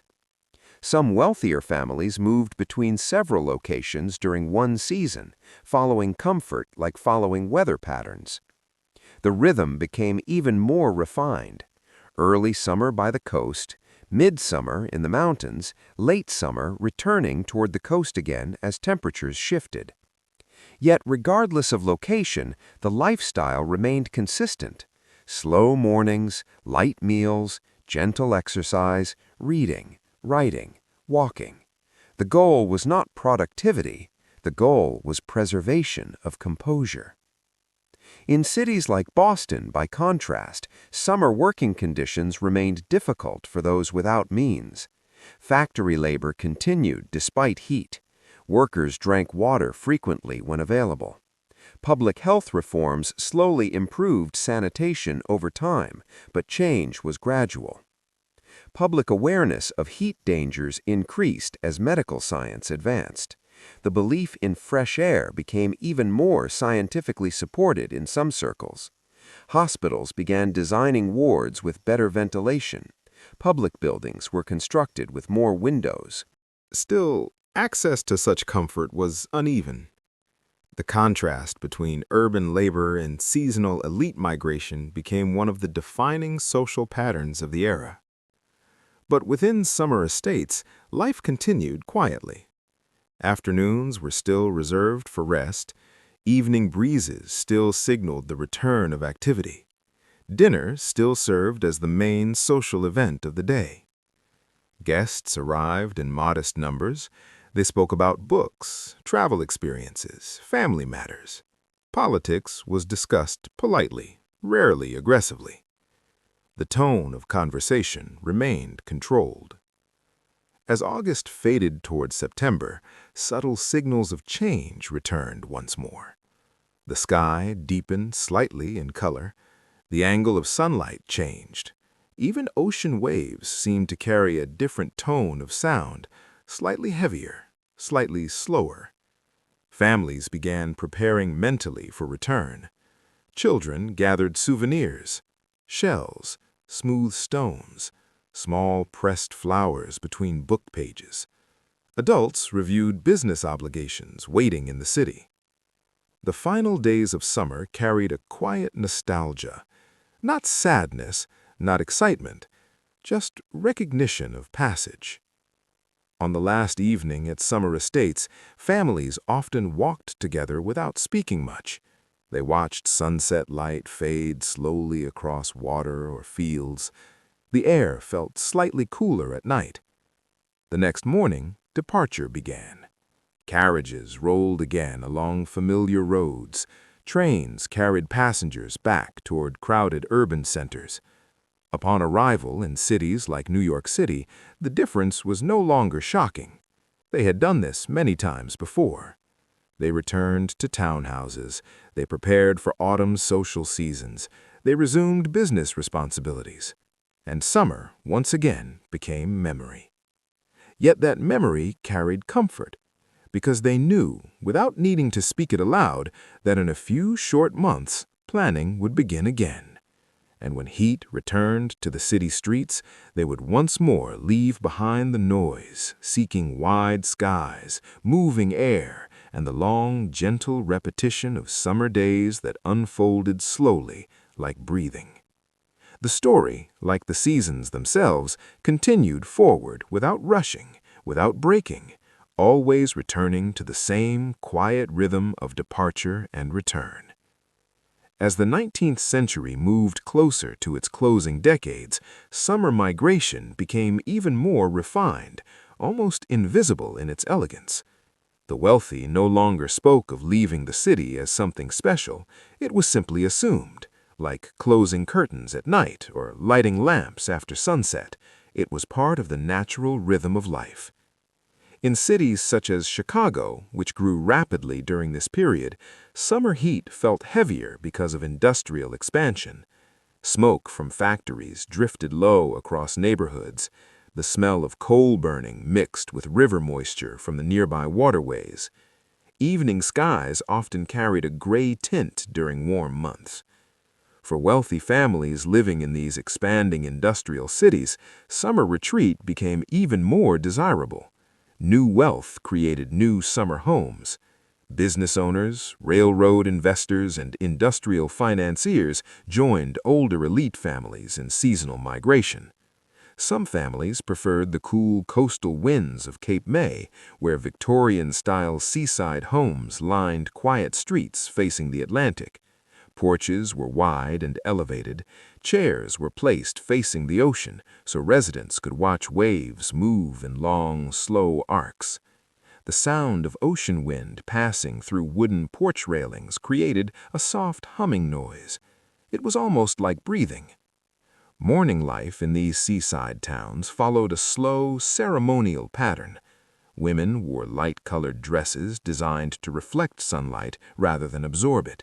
Men wore lighter linen suits instead of dark, formal coats. Even clothing itself adapted to the season's demands. Children spent more time outside than inside. They built small sand structures near shorelines. They collected shells of different shapes. They watched tides move forward and backward across sand in repetitive, calming patterns. The repetition of waves became almost hypnotic. Many people believed that simply sitting near water could restore mental clarity. Meanwhile, in mountain regions, such as the forests surrounding Adirondack Mountains, summer life felt slightly more isolated. Here, estates were often built deep within forests rather than along busy social promenades. Roads leading to these homes were long and winding. Carriages moved slowly along dirt paths shaded by tall conifer trees. Sunlight reached the ground in scattered patches of brightness. The air smelled of pine resin and damp soil. Even during the warmest afternoons, shadows beneath trees remained cool. People often walked slowly along forest trails simply to feel air moving across their skin. Reading became a common afternoon activity. Books were often about travel, poetry, or quiet fiction rather than business or politics. Reading slowly matched the seasonal pace. Pages were turned only when ready. Conversation was soft. Laughter was restrained. Loud noise was considered unnecessary. Summer evenings in the mountains came earlier than in cities. The sun disappeared behind hills, and temperature dropped noticeably soon after. Fires were sometimes lit in fireplaces, even during August nights. Firelight created soft golden reflections across wooden walls. This lighting was preferred over bright illumination because it encouraged relaxation. As summer advanced toward late August, social calendars grew lighter. Some families hosted final garden dinners before departure. Tables were set outdoors beneath trees decorated with lanterns. Food was served slowly, course by course. Meals were not rushed. They were experiences meant to be remembered. People spoke about upcoming autumn seasons in cities like Baltimore, where social gatherings would soon resume in full intensity. Fashion seasons would change. New clothing styles would appear in shop windows. Theater seasons would restart. But for now, summer remained in control. The last weeks of summer had a unique emotional quality. Not sadness, not excitement, more like gentle awareness of time passing without resistance. Gardens began to show early signs of seasonal aging. Some flowers faded, others dropped petals slowly onto walkways. Children noticed these changes more clearly than adults. They often collected fallen petals and placed them into small notebooks as keepsakes of summer days. When September approached, packing rituals resumed. Trunks were brought out again. This time, packing felt slightly faster, more practiced. People knew exactly what to bring back to city life. Darker clothing, formal wear, business materials, items associated with urban social seasons. Travel back to cities followed familiar transportation routes. Steamships moved along rivers like the Hudson River, carrying families southward toward metropolitan centers. Passengers often stood on deck, watching distant shorelines pass slowly. Returning to city life never felt shocking because it was expected. City air felt heavier than country air, but not unpleasantly so. It felt structured, controlled, predictable. Townhouses were reopened. Furniture was uncovered. Servants returned to regular city schedules. Lamps were prepared for earlier darkness as autumn approached. The social season slowly restarted. Dinners became more formal again. Business meetings increased. Charity events and cultural gatherings filled evening hours. Yet even as urban life resumed, memories of summer comfort remained. People spoke about beaches and mountain lodges during conversations over tea. They compared different retreats as casually as discussing weather. Summer migration had become a language of class and identity. It signaled stability, wealth, health, social belonging. By the turn of the century, the pattern was so established that no one questioned it. Children who grew up in this system expected it. They planned their futures around it. Spring meant preparation. Summer meant retreat. Autumn meant return. Winter meant reflection. The seasons shaped not only weather, but lifestyle, behavior, and social structure. And each year, when warm winds began moving across American cities again, the cycle would restart quietly. Carriages would appear once more in front of elegant homes. Trunks would be carried down staircases. Doors would close behind them, and the cities would grow quiet in wealthy districts, breathing slowly through another long summer season. The story of avoidance was never dramatic. It was calm, predictable, and repeated like waves touching shore, withdrawing and returning again in endless, gentle rhythm. As the new century arrived, the tradition of summer retreat among America's wealthy families felt even more permanent, almost like it had always existed and always would. Cities were growing taller now. Buildings in places like New York City reached higher into the sky as new steel construction methods appeared. Horse traffic still filled the streets, but electric streetlights were slowly beginning to appear in some neighborhoods. Summer heat felt slightly heavier in the early 1900s because cities were becoming denser, more people lived closer together, more factories produced more smoke. The air in urban centers sometimes felt thick and slow to move. And so, when June arrived each year, departure became almost automatic. Families packed with even more efficiency than before. Trains had now become the primary method of summer travel for most wealthy households. Rail lines stretched across the country like long metal rivers connecting cities to coastlines and mountains. Passengers sat in comfortable, upholstered seats. Windows were opened slightly to allow moving air inside. The sound of train wheels against steel tracks created a steady, rhythmic pattern, click, click, click, that could easily lull a tired traveler into quiet rest. Children often fell asleep to that sound. They leaned against parents' shoulders while watching scenery change slowly outside. City buildings became factories. Factories became farmland. Farmland became forests or coastline, depending on direction of travel.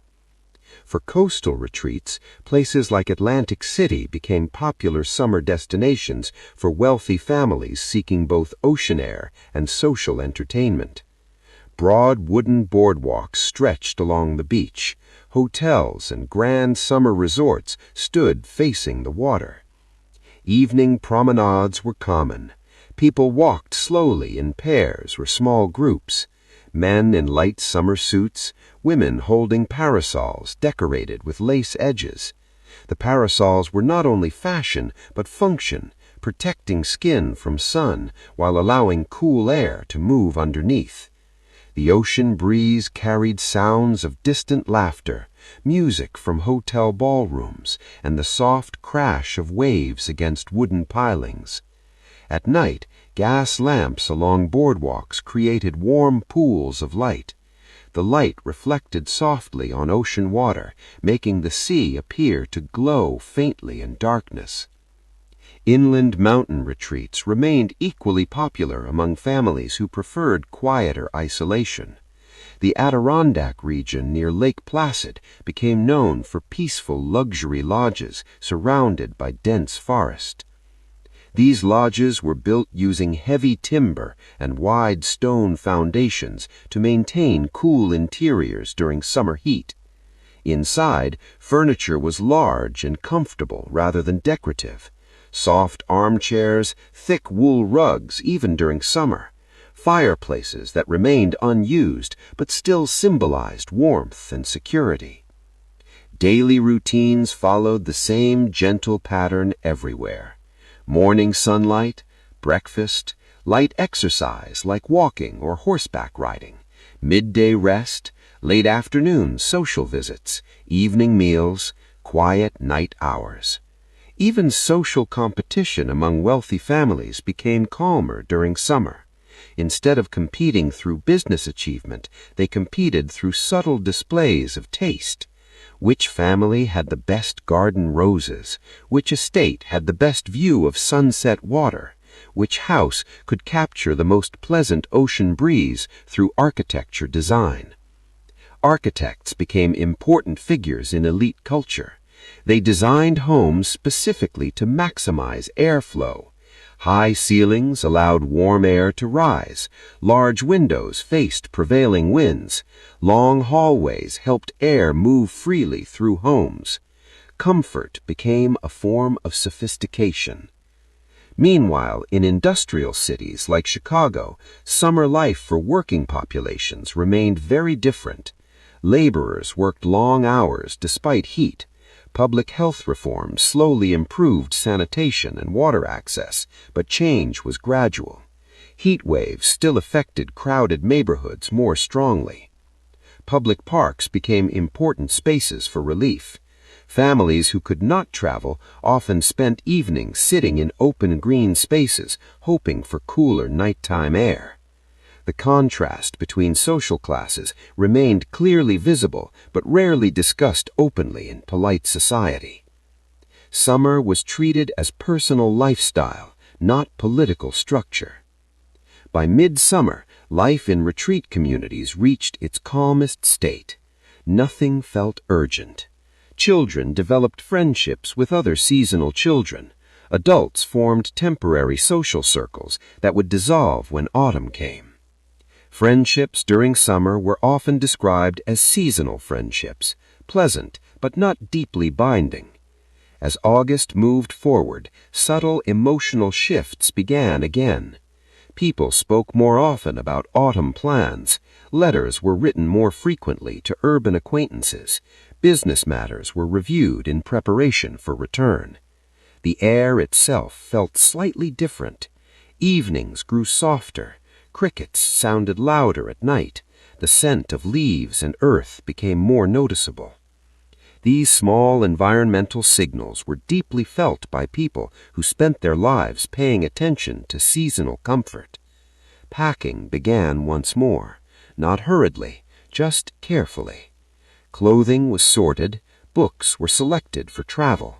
Children gathered personal items they had accumulated during summer. Small toys, shells, pressed flowers, small photographs. The final nights of summer were often the quietest. Families sat outdoors longer than usual. They watched sunsets completely disappear before going inside. There was no sadness in leaving, only acknowledgement that the season had completed its role. Departure mornings felt like a reverse echo of arrival mornings. Carriages rolled out, train stations filled with quiet travelers, steamships prepared to carry passengers back toward urban ports. Back in cities like Boston, autumn air felt fresh and manageable.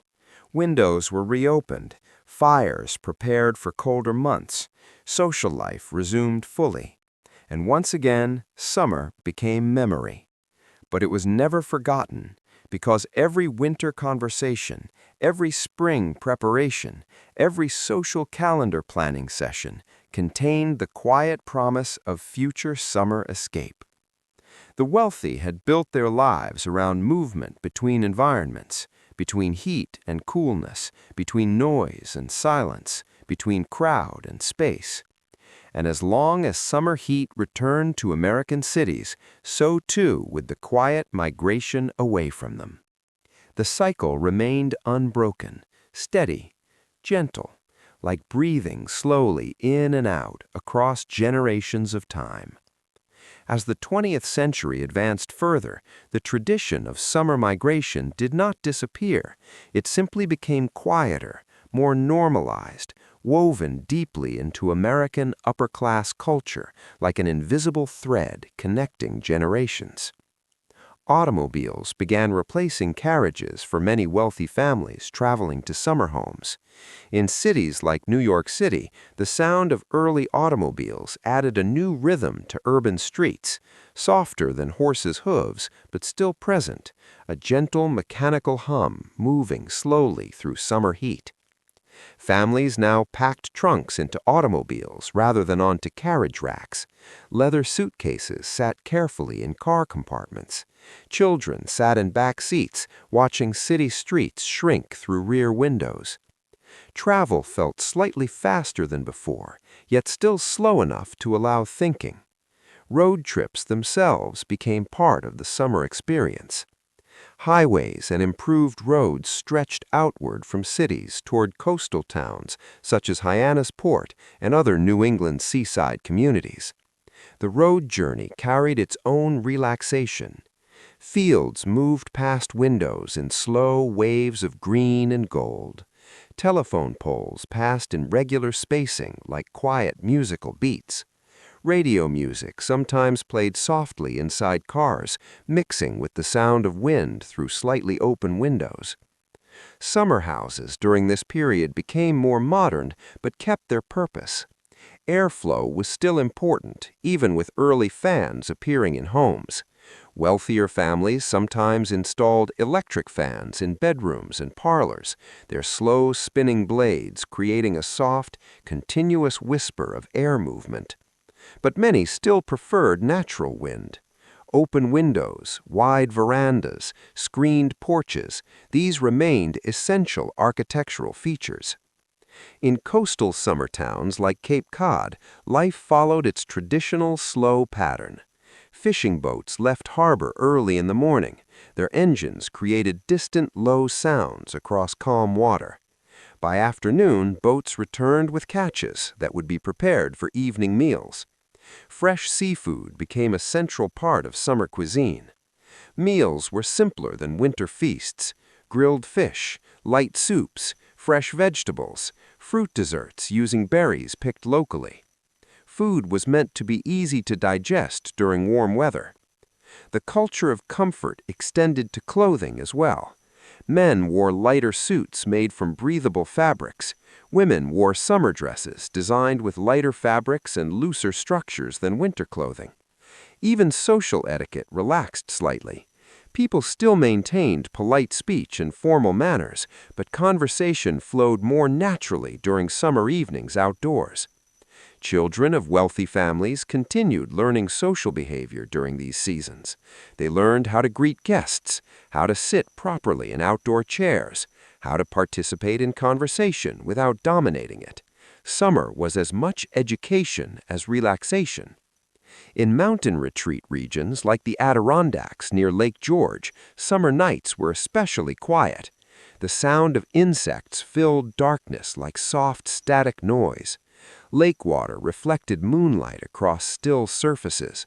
Wooden docks creaked faintly as temperature changed through night and early morning. Families often sat quietly watching water reflections.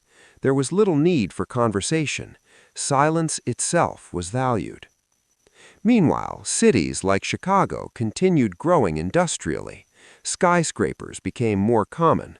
Workers crowded into urban neighborhoods. Public beaches and parks became important social spaces for those who could not escape the city during summer. The difference between classes was not always spoken aloud, but it was deeply understood through lifestyle patterns. Summer migration was a marker of social stability. To leave the city each summer meant one had resources, time flexibility, and generational wealth continuity. By mid-century, after World War, changes in society and transportation, some social habits began shifting slightly, yet the desire for seasonal retreat remained. Suburban developments created smaller versions of summer comfort closer to cities. Backyards with shade trees, swimming pools replacing distant beaches for some families, screened patios replacing large ocean verandas. But the psychological purpose remained unchanged. People still wanted distance from urban summer heat. They still wanted slower mornings. They still wanted nights filled with natural sound rather than mechanical noise. Even modern conveniences like air conditioning, which began spreading widely later, did not completely erase the cultural memory of summer migration. The tradition became more symbolic over time. Not everyone could leave the city anymore, but the idea of summer as a season of relaxation remained culturally powerful. Summer vacation became part of American social expectation, not just elite lifestyle. Schools closed during summer months. Families planned travel when possible. Even workers looked forward to shorter working hours or vacation days. The original elite migration pattern had helped shape national seasonal culture. As late summer approached each year, the same emotional atmosphere returned. Soft nostalgia, gentle preparation for change, leaves beginning to shift color in northern regions, cooler winds starting to move from northern climates toward warmer southern regions. Families once again began thinking about autumn responsibilities, business, education, social schedules. Packing once more became routine. Trunks closed slowly. Cars were loaded. Train tickets were purchased. And summer quietly released its hold. The season did not end suddenly. It simply softened, like sunlight fading across wide water at evening. And so the long history of avoiding cities during summer continued forward through time, not loudly, not dramatically, but steadily, carried by comfort, health beliefs, social tradition, and the simple human desire for air that moves freely. As the modern century moved further forward, the tradition of seasonal escape from city heat continued quietly, though its appearance changed with technology and changing culture. By the late 20th century, air conditioning slowly spread through wealthy homes in cities such as Los Angeles, changing how people experienced summer. The sound of air conditioners became a new kind of summer background noise, a soft mechanical breathing sound, steady and dependable, different from wind through open windows, but still comforting in its own way. Yet, even with modern cooling technology, many wealthy families still preferred seasonal travel. Summer homes were now sometimes located in places connected by highways rather than railroads. Families drove long distances across wide American landscapes. Road trips became slower, more personal journeys compared to fast modern life. Passengers in automobiles spent hours watching changing scenery. Deserts slowly turned into green farmland. Farmland turned into coastal hills. The sky seemed larger when viewed through a car window moving steadily forward. In coastal retreat regions like Martha's Vineyard, summer culture became quieter but still elegant. White wooden houses stood against bright blue sky. Streets were narrow and peaceful. Bicycles became more common than cars during peak summer weeks. People moved slowly, almost intentionally, matching the relaxed environment. Morning routines in these coastal communities remained simple. Coffee was brewed slowly. Newspapers were read outside on wooden patios. The sound of ocean waves continued its timeless repetition, arriving and leaving shore with dependable rhythm. Children still spent long hours near water. They learned to swim early. They collected shells. They watched tide lines move across sand like soft breathing lines drawn by the ocean itself. In mountain regions such as Rocky Mountains, summer retreats became associated with outdoor recreation as well as rest. Hiking became a popular summer activity for wealthy families.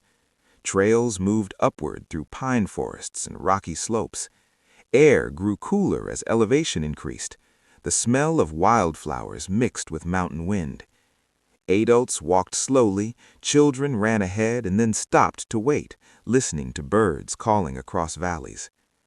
Evening in mountain summer homes was especially peaceful. Sunset arrived behind high peaks. Shadows moved slowly across wooden cabins. Dinner was often eaten outside on long tables with simple food, grilled meat, fresh vegetables, cold drinks. Conversation stayed light. People spoke about travel plans, weather patterns, and family matters rather than business or politics. In cities like San Francisco, summer weather was actually cooler than many other American cities, but seasonal migration still existed as a social tradition rather than a strict necessity. The wealthy often traveled anyway. Tradition represented emotional meaning beyond practical comfort. Summer travel represented freedom from schedule pressure, freedom from urban noise, freedom from constant productivity expectations. By this time, summer vacation culture had expanded beyond elite society. Middle-class families also began planning vacations when possible. Motels appeared along highways. Family beach trips became common memories across generations. Children associated summer with freedom from schoolwork, long days, ice cream treats eaten slowly under shade trees. The psychological meaning of summer changed slightly. It became less about escaping disease or heat danger and more about preserving mental rest. Work culture in modern cities still moved quickly. Emails, phones, business deadlines created constant mental activity. Summer vacations became necessary emotional pauses. Even people who stayed in cities tried to recreate summer comfort. Public swimming pools opened. City parks hosted outdoor concerts. Street festivals appeared during warm evenings. People sat on park benches listening to music while cool night air finally replaced daytime heat. The social meaning of summer migration softened over time. It was no longer strictly about wealth display. It became about quality of life. Still, in high society circles, private summer estates remained important cultural symbols. Families passed these properties down through generations, maintaining continuity with past lifestyles. In places like Palm Beach, winter became the opposite migration season, when wealthy families traveled south to avoid cold weather. The seasonal movement of elite families became bidirectional: summer north, winter south, always following comfort, always following climate. As the century continued, global travel became easier. Some wealthy families began spending summers in Europe or other continents, seeking different climates and cultural experiences. Yet even across oceans, the emotional structure remained the same. Find a place with moving air. Find a place with quiet nights. Find a place where days feel longer and slower. The core desire did not change across generations. Humans have always sought environments that allow them to breathe more deeply, sleep more peacefully, and live more slowly during certain seasons. And so, even in the modern age of airplanes, digital communication, and constant global movement, the ancient rhythm still remained underneath everything. Summer still meant distance from heat and noise. Summer still meant wide horizons. Summer still meant slow mornings and softer nights. The story of wealthy Americans avoiding crowded city summers in the 1800s had grown into something larger. It became part of American seasonal culture itself, not just history, but memory carried forward through lifestyle, architecture, travel patterns, and social expectation. And like the ocean waves that had accompanied so many generations of summer evenings, the pattern kept moving forward, slow, steady, quiet, and always returning again when summer arrived. As the 21st century began unfolding, the idea of summer escape was no longer only a symbol of wealth. It had become a shared cultural memory across American society. Even in crowded metropolitan life in New York City, people who could not leave the city still tried to create small versions of summer comfort inside their own lives. Apartment windows were opened early in the morning before heat grew strong. Fans turned slowly in corners of rooms. Curtains moved gently when rare breezes entered narrow streets between tall buildings. The city itself felt different in summer. Tourists filled sidewalks, street vendors sold cold drinks and ice cream. Music drifted from open restaurant doors. Even though the air was warm, there was a sense of seasonal relaxation that spread through urban culture. Work schedules became slightly slower during summer months. Business meetings were sometimes moved to morning hours when temperatures were lower. People wore lighter clothing. Dark business suits were replaced with lighter fabrics whenever possible.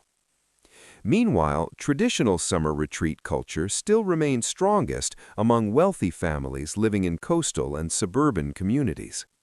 In places like the Hamptons, summer life became highly organized around social seasons.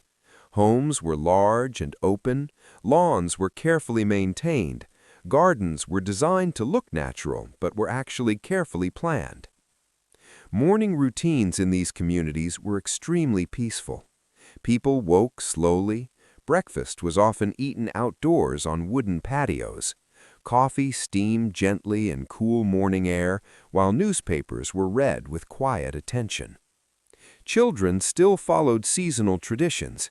They attended summer camps rather than staying home all day.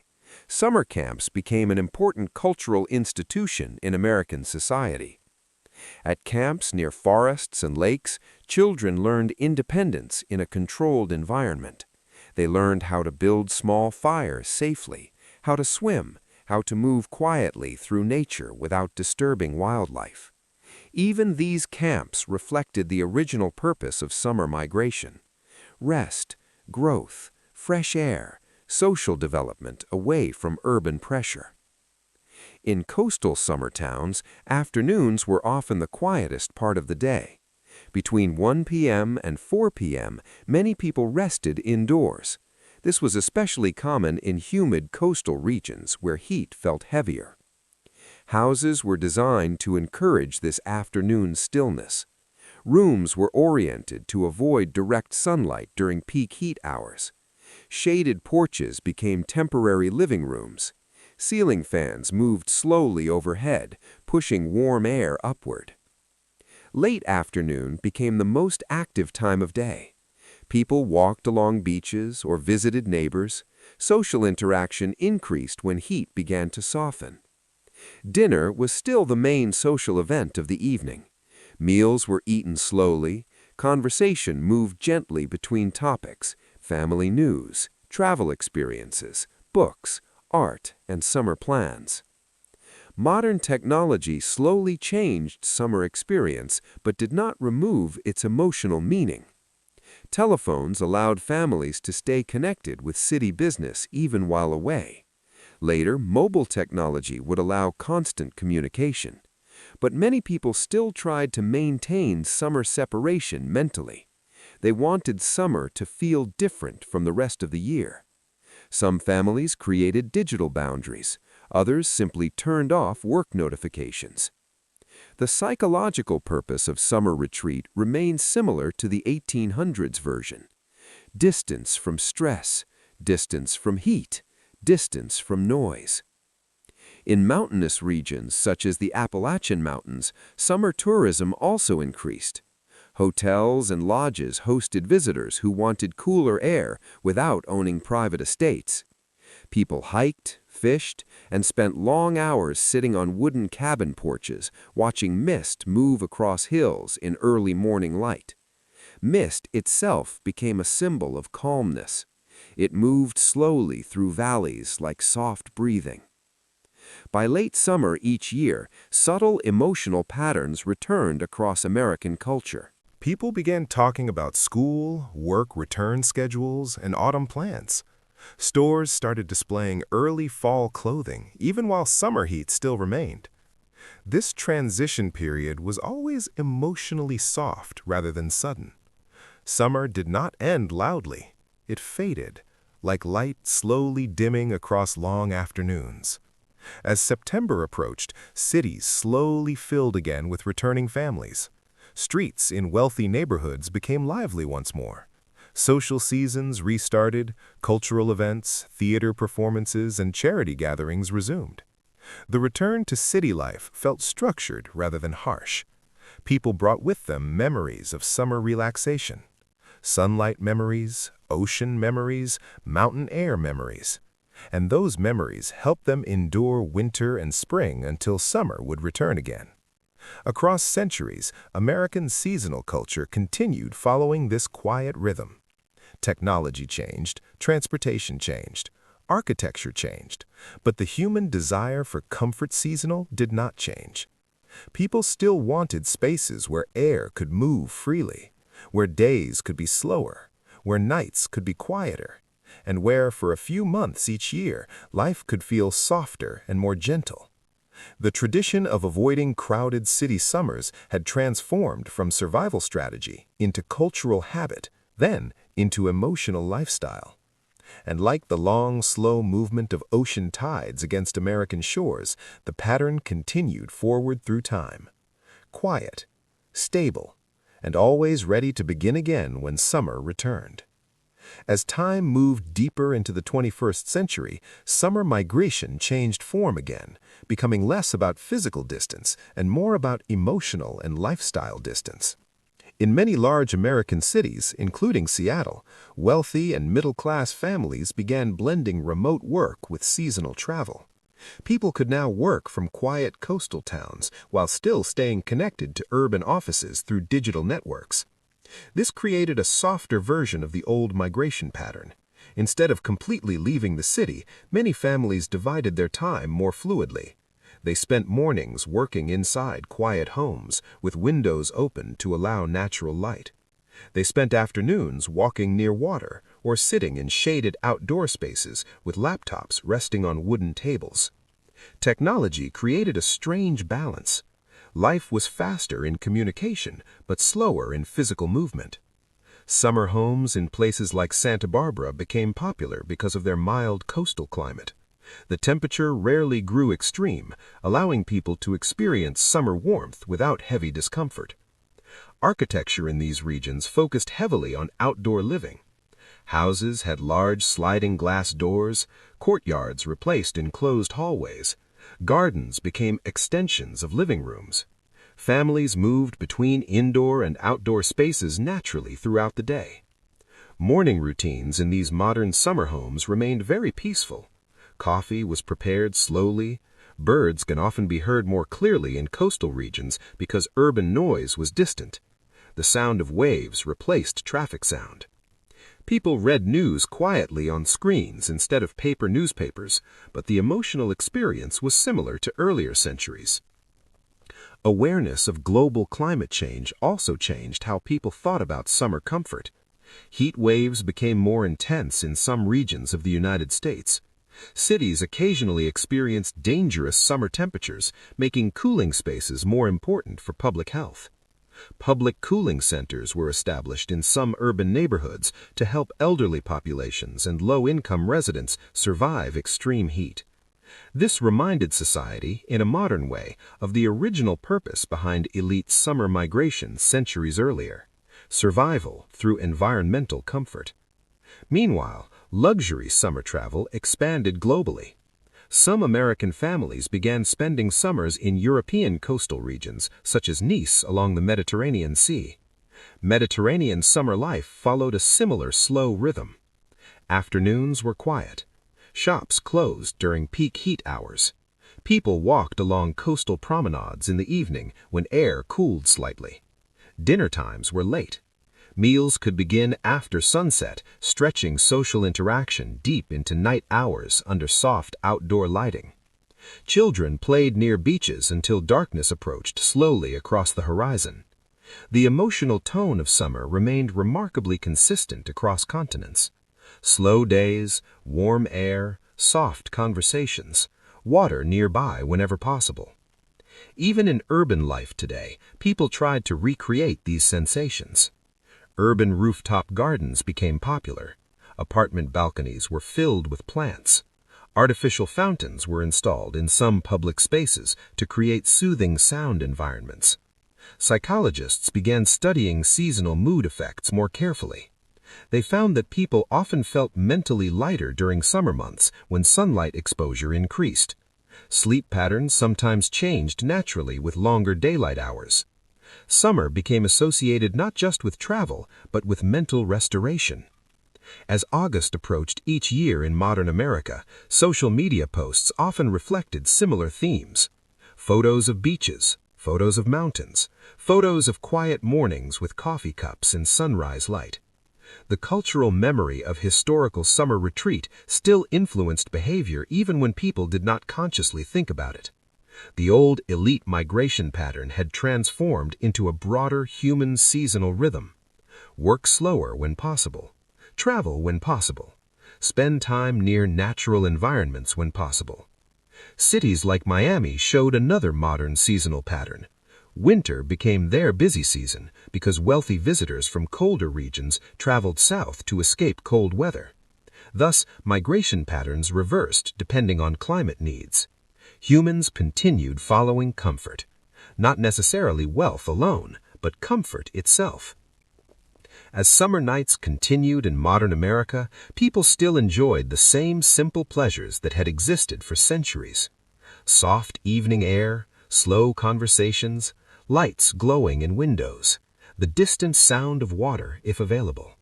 And as summer gradually faded into autumn each year, the emotional transition felt almost identical to earlier generations. People packed travel bags, returned to school and work, saved memories of sunlight and open air for colder months. The history of avoiding crowded city summers had evolved across centuries, but the emotional center remained unchanged. Humans wanted space. Humans wanted cool air. Humans wanted quiet time to think, rest, and breathe. And like long seasonal tides moving across American history, summer would always return. As the decades of the 21st century continued moving forward, summer culture in America became even more blended with global travel and digital life, yet the emotional meaning of summer retreat stayed deeply familiar. In cities like San Francisco, summer was often naturally cooler because of ocean wind patterns moving across the Pacific. People in this city sometimes joked quietly that their summer migration was simply walking closer to the coast rather than leaving the city entirely. Morning fog was common. Fog moved slowly between hills and buildings like soft gray silk. It softened sunlight and made mornings feel calmer than in hotter inland cities. Residents would wear light jackets even during summer mornings. Coffee shops filled with people working quietly on laptops, sitting near windows where they could watch fog drift outside. The soundscape of modern summer cities changed compared to past centuries. Instead of horse wheels or early train whistles, there were soft electronic sounds, elevator chimes, distant traffic hums, air conditioning units humming gently like low musical notes across apartment buildings. Yet people still sought natural environments whenever possible. National parks became important summer destinations for modern American families. Places such as Yellowstone National Park attracted visitors who wanted to experience wilderness landscapes rather than urban comfort. In these parks, summer mornings felt timeless. Steam rose slowly from geothermal features. Forest air smelled of pine and damp earth. People walked along wooden boardwalks carefully built to protect natural ground surfaces. Conversation was usually quiet. People spoke in low voices, respecting the environment around them. Children learned environmental awareness during these trips. They were taught not to disturb wildlife, not to leave trash, not to move too quickly through natural spaces. This continued the historical idea that summer was not about excitement alone, but about harmony with environment.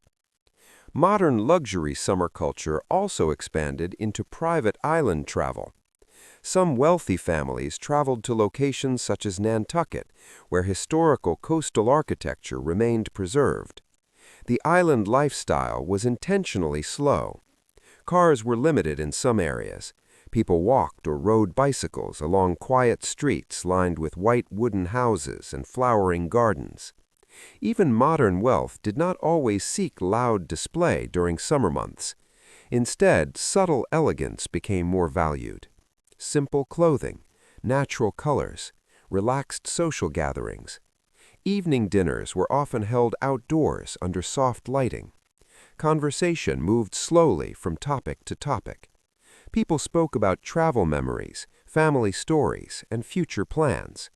Technology was present, but not dominant. Phones were often placed face down on tables. People checked messages briefly before returning to conversation, attempting to maintain the relaxed emotional atmosphere of summer retreat. Psychologists sometimes describe this behavior as seasonal psychological decompression. The human mind, like the body, needed periods of slower stimulation. Summer functioned as that decompression season. Meanwhile, in urban working communities, summer continued to carry mixed meaning. For some, summer was vacation and relaxation. For others, summer meant working longer hours in tourism, hospitality, or outdoor labor industries. Cities like Las Vegas demonstrated this contrast strongly. Tourism increased during summer nights when desert temperatures cooled slightly. People gathered indoors in hotels, restaurants, and entertainment venues rather than outside during daytime heat. Despite modern differences, the cultural history of summer avoidance still influenced behavior patterns. People wanted environments where temperature and noise were manageable. Homes were designed with better insulation. Public spaces included more shaded seating. Urban planners considered heat management as part of city development. Climate awareness also influenced architecture. Green roofs, energy-efficient cooling systems, buildings designed to reflect sunlight rather than absorb it. These modern design ideas echoed the old architectural goals of 1800s summer estates: create spaces where air could move freely and heat would not dominate daily life. As summer evenings deepened across America, the emotional atmosphere remained very similar to past centuries. Even in modern cities, people still enjoyed sitting outside during twilight hours. Children played in parks. Friends met for drinks on outdoor patios. Music played softly from restaurants. Street lights turned on gradually as natural light faded. Summer nights felt softer than winter nights. Less pressure, less urgency, more patience.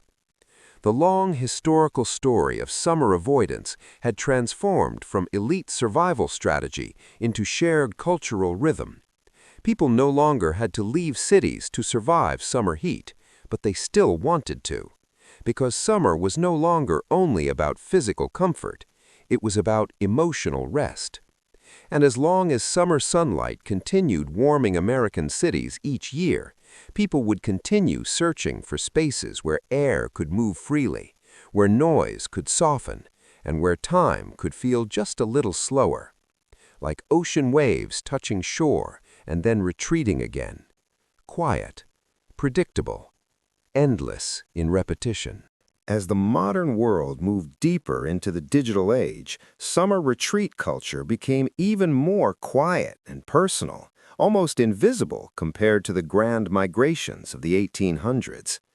In cities like Portland, summer life felt softer than in many other American cities. Trees lined nearly every street.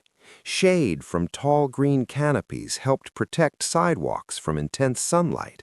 People walked slowly during morning hours, carrying coffee cups, enjoying cool air before afternoon warmth arrived.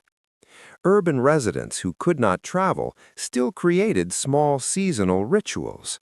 They woke earlier in summer months. They opened windows before sunrise to let in cool night air that had settled over the city.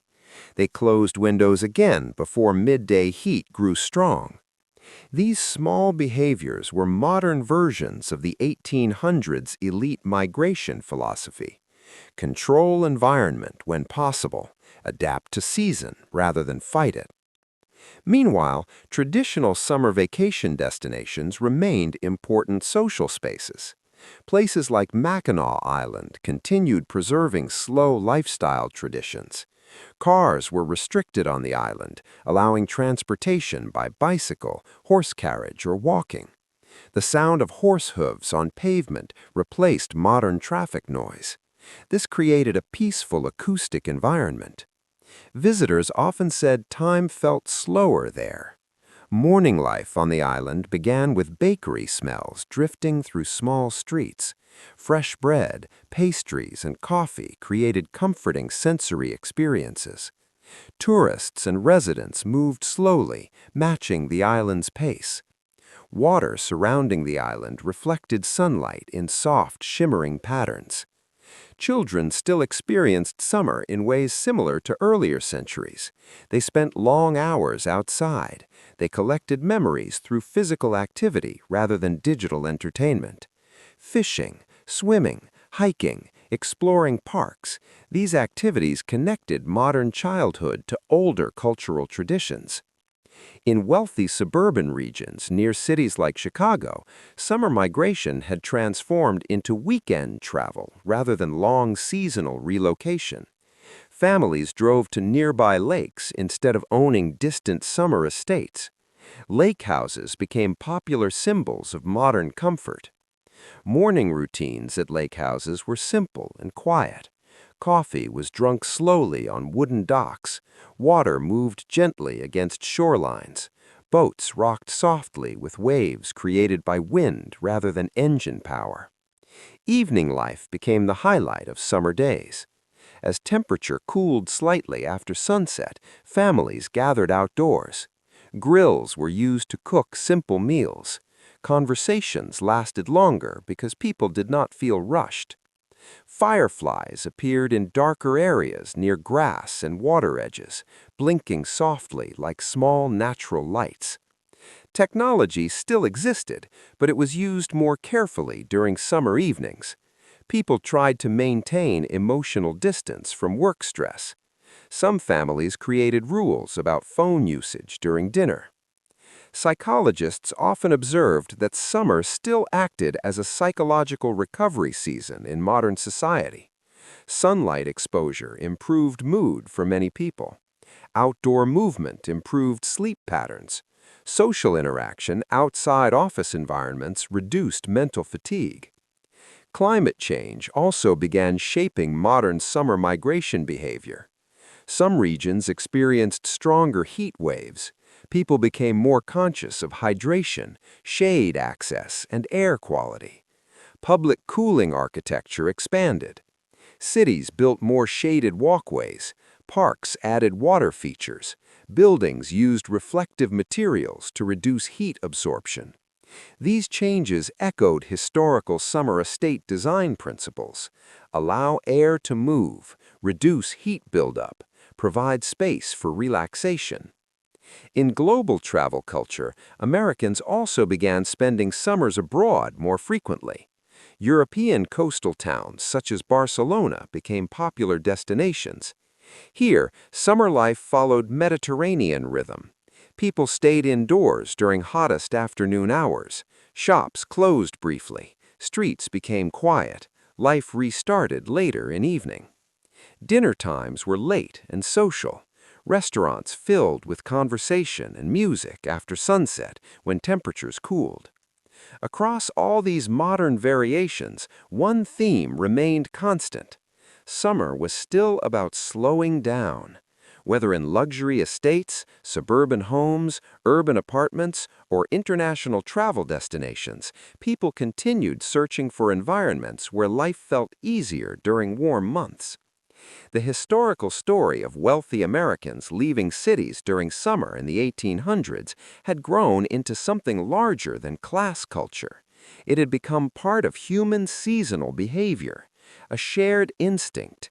Move toward comfort when environment becomes difficult. Rest when possible. Move with nature rather than against it. And as summer sunlight slowly faded each year into autumn light, people stored away memories of beaches, mountains, forests, and quiet evenings under warm skies, waiting patiently, knowing that summer would return again, slow, quiet, gentle, like breathing in and out across generations of time. As we move even further back in time, before the elite summer migrations of the 1800s fully formed, we can trace the quiet origins of this seasonal behavior into earlier American history. In the colonial era of what would become the United States, cities were smaller, tighter, and built very differently. In places like Boston during the 1600s and 1700s, streets were narrow and made of packed dirt or rough stone. Houses stood close together for protection, warmth, and social connection. But summer heat in these burly cities was difficult. Homes were built with thick wooden walls, windows were small because glass was expensive. Air moved slowly through rooms. On humid summer days, interiors felt heavy and still, like air had stopped moving entirely.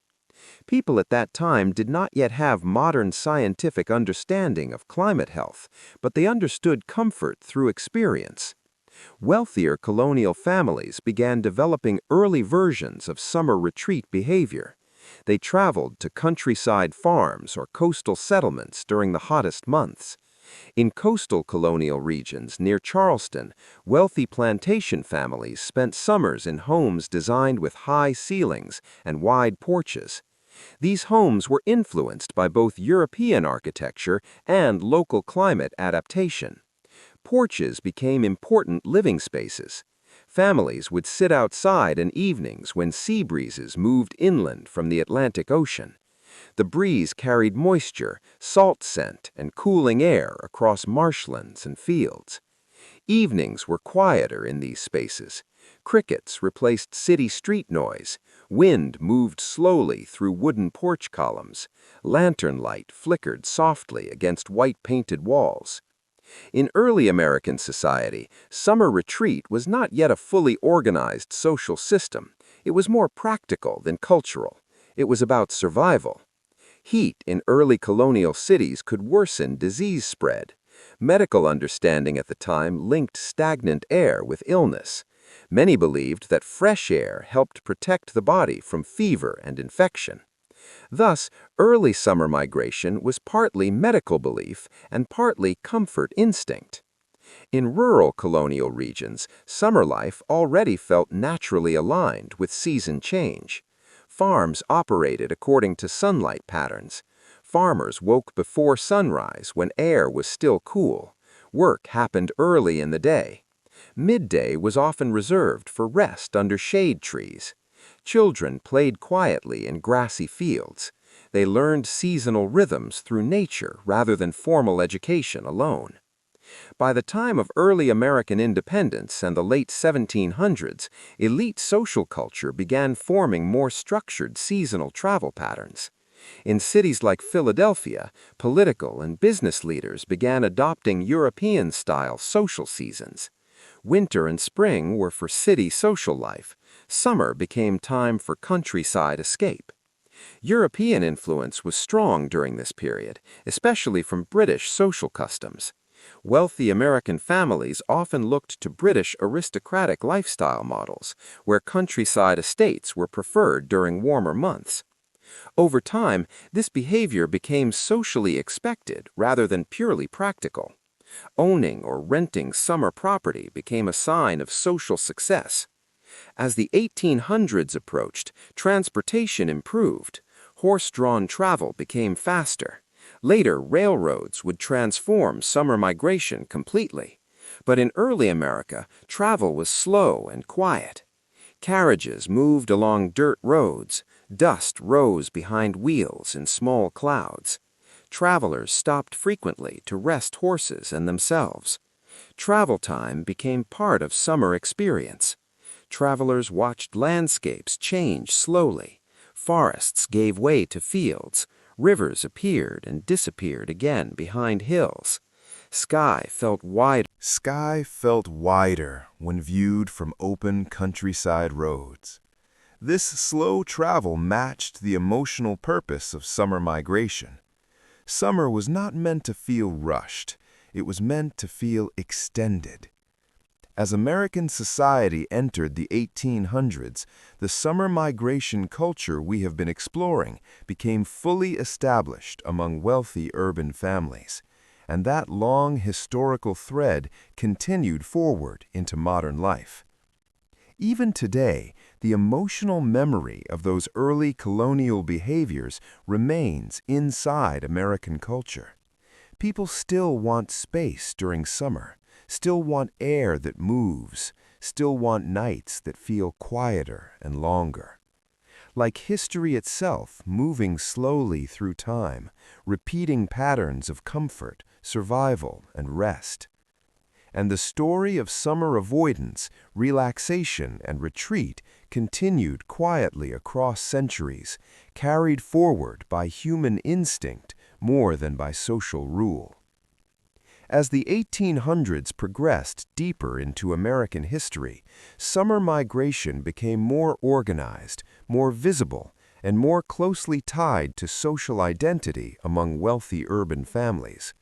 In expanding cities such as New York City, industrial growth brought louder streets, taller buildings, and heavier summer air trapped between brick and stone structures. Horse-drawn traffic increased as commerce expanded. The smell of horses, coal smoke, and summer humidity often mixed together in urban neighborhoods during warm months. For wealthy families, this environment felt increasingly uncomfortable. So summer travel became more than habit. It became expectation. Railroads were the greatest transformation of this era. The expansion of rail systems allowed families to travel quickly from cities to coastal or mountain retreats. Travel that once took days by carriage could now be completed in hours by train. Passengers boarded early in the morning when air was still cool. Train stations themselves had a particular summer atmosphere. Large iron and glass roofs covered platforms. Light filtered downward in soft patterns. The sound of train whistles carried across nearby streets like distant musical notes. Inside train cars, windows were often opened slightly, despite dust from tracks. The moving air was worth the discomfort. Families sat in upholstered seats while looking out at landscapes passing slowly by. During journeys toward coastal summer towns like Newport, passengers watched industrial city scenes fade into farmland, then into coastal forests, then finally into open ocean air environments. Newport became one of the most famous summer social centers of the late 1800s. Large seaside mansions, often called cottages despite their enormous size, lined ocean cliffs. These homes were built not just for comfort, but for social display. Yet even social display followed the quiet summer rhythm. People dressed elegantly but lightly. Conversations were slow. Social events were held outdoors when possible. Afternoon tea became an important social ritual. Tea was served on shaded verandas overlooking ocean views. Cups were held gently while sea breeze moved through open spaces. Sound in these environments was very calming. Ocean waves, wind moving through decorative porch railings, distant music from summer gatherings. Meanwhile, inland summer culture grew stronger in places like the region surrounding Adirondack Mountains. Wealthy families build large wooden summer camps, sometimes called great camps. These structures were intentionally rustic but luxurious. Wooden beams were left visible. Furniture was large and comfortable. Natural materials were preferred over decorative ornamentation. The philosophy was simple: let nature be the decoration. Summer evenings in these camps were especially peaceful. Lakes reflected stars clearly because there was little artificial light pollution. People sat quietly beside water, sometimes speaking, sometimes not. Children learned wilderness skills during summer stays. They learned how to row small boats across lakes, how to identify bird calls, how to walk softly through forest paths. These experiences connected wealthy urban children to natural environments they did not experience in cities. In cities like Boston, summer migration also influenced cultural life. Wealthy neighborhoods became quieter during summer months. Cultural institutions slowed activity. Museums and theaters sometimes reduced schedules until autumn social seasons returned. This created a predictable social calendar across American elite society. Spring, preparation. Summer, retreat. Autumn, social return. Winter, indoor cultural life. By the late 1800s, summer retreat culture had become part of American class identity. Owning or visiting summer property signaled social stability. Children of wealthy families grew up expecting seasonal travel. They associated summer with learning, rest, and social connection rather than with work. Meanwhile, working-class populations continued living differently. Many workers remained in cities during summer because labor demands did not pause. Public parks became important democratic spaces for summer relief. People gathered under trees, families shared meals outdoors, music sometimes played in public spaces during evening hours. Summer culture slowly expanded across social classes, though experiences differed by economic ability. Yet the emotional meaning of summer remained surprisingly universal. People wanted cooler air, wanted slower days, wanted nights filled with natural sound rather than mechanical noise. As the century closed, American society had fully accepted seasonal comfort migration as normal life behavior. And this pattern would continue evolving through transportation technology, social change, and global travel. But the core motivation never disappeared. Human beings, regardless of wealth or class, still searched for places where summer could feel softer, where sunlight felt warm but not overwhelming, where time itself seemed to move more slowly, like wind moving gently across water. And the long history of American summer avoidance, retreat, and comfort culture continued forward quietly into the modern world. As we move deeper into the late 1800s and early 1900s, summer retreat culture also became tied to ideas of family stability and childhood development. Wealthy families began viewing summer not only as comfort time, but as educational time for children. In cities like New York City, urban life was growing louder and more crowded with immigration and industrial expansion. New apartment buildings rose higher, and streets became busier with commerce. Summer escape was seen as a way to give children healthier environments for growth. Summer boarding schools and summer camps became popular. These camps were often located near forests, lakes, or mountains. Children spent weeks away from parents, learning independence while still living in structured environments. Morning at summer camps followed predictable, peaceful routines.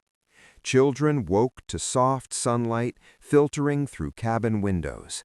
They ate simple breakfasts. They participated in outdoor activities such as swimming, hiking, and group games. The philosophy behind these camps was similar to earlier elite summer migration beliefs. Fresh air strengthened the body. Nature strengthened the mind. Social interaction in small groups strengthened character. In coastal regions such as Cape Cod, summer culture began including more leisure recreation. Boating became popular among wealthy visitors. Small sailing boats moved slowly across calm coastal water. Sailing itself felt peaceful because it depended on wind rather than engine power. The sound of sails moving through air created a soft, rhythmic sound. Late afternoon sailing was especially beautiful. The sun moved lower in the sky, water reflected golden light, wind felt cooler against skin. Families would return to shore slowly as evening approached. Dinner preparation would begin soon after. Summer food culture also evolved during this period. Cold foods became more common during warm months. Salads, fruit dishes, light meats, chilled beverages. Ice became a valuable summer commodity. Before widespread refrigeration, ice was harvested during winter from frozen lakes and stored in insulated ice houses. By summer, ice was transported to homes using horse-drawn ice wagons. People would place ice blocks into metal containers to cool food and drinks. The sound of ice cracking slowly inside containers was a familiar summer sound in wealthy homes. In early 20th century cities like Chicago, skyscraper construction changed how summer heat behaved. Tall buildings created wind tunnels between streets, sometimes helping airflow, but sometimes trapping heat at street level. Urban planners began considering ventilation more seriously. Architecture started including more windows and better airflow design. This was a continuation of ideas first developed in 1800s summer estate architecture. Let air move freely, reduce heat trapping, create comfortable living environments. As transportation improved further, automobiles became dominant in summer travel. Families drove to vacation destinations with windows open, allowing wind to move through cars. Roadside travel culture developed. Restaurants, motels, and roadside diners became important parts of summer road trips. Families would stop for meals, stretch their legs, and continue traveling toward beaches or lakes. Summer travel became part of American cultural identity, not just destination, but journey itself. By mid-20th century, television began influencing summer lifestyle patterns. People spent some summer evenings indoors watching entertainment together as families. Yet outdoor life remained important. Backyard barbecues became a major American summer social tradition. Grills produced smoky cooking smells that drifted through warm evening air. Neighbors talked across fences. Children played until sunset. Fireflies appeared in darker suburban areas, blinking softly like small natural lights. In early 20th century cities like Miami, summer lifestyle blended with tropical climate culture. People spent more time near water. Beaches remained central social spaces. Evenings became the primary social period during summer months because daytime heat was intense. This pattern repeated ancient human behavior. Avoid heat during peak hours. Be active when temperature softens.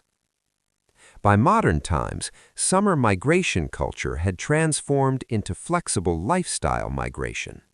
People no longer needed to completely leave cities to survive summer, but the emotional purpose of summer remained unchanged across centuries.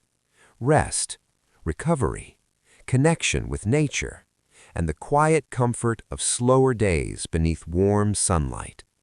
Like history breathing through time. As the late 20th and early 21st centuries continued unfolding, summer culture became even more blended with technology, global travel, and flexible work lifestyles. Yet the emotional core of summer retreat remained remarkably unchanged. In major metropolitan areas such as Los Angeles, summer life felt slightly different from older industrial cities. Because of coastal geography, ocean breezes helped cool neighborhoods naturally. Many homes were built with outdoor living in mind. Patios, balconies, and open-air seating areas became extensions of indoor living spaces. Morning summer life in Los Angeles often began early. People would wake before heat increased, jogging along coastal paths, drinking coffee outdoors while watching sunlight grow stronger across ocean water. The sound of waves remained constant. Even in a modern technological city, natural environmental rhythms still shaped daily behavior. In wealthier neighborhoods, summer homes were often located in nearby coastal or mountain areas rather than far away from cities. Places such as Malibu became famous for combining luxury living with natural scenery. Homes were designed to face the ocean. Large windows captured ocean views. Sliding doors allowed indoor spaces to merge with outdoor terraces. Swimming pools became common as private summer comfort spaces. Swimming pools represented a modern evolution of older summer retreat behavior. Instead of traveling far to reach natural water, people created controlled water environments at home. Water still symbolized relaxation. Soft splashing sounds, slow movement, cool temperature against warm air. In suburban America, summer evenings became highly social times. Communities gathered in parks or residential streets for outdoor activities. Families cooked meals outside. Barbecues became central cultural symbols of American summer life. Grilled food aromas drifted through warm evening air. Smoke from cooking fires mixed with scent of grass and trees. Conversation moved slowly. People talked about work, family, travel plans, and future school years for children. Children continued spending large amounts of time outdoors during summer vacation.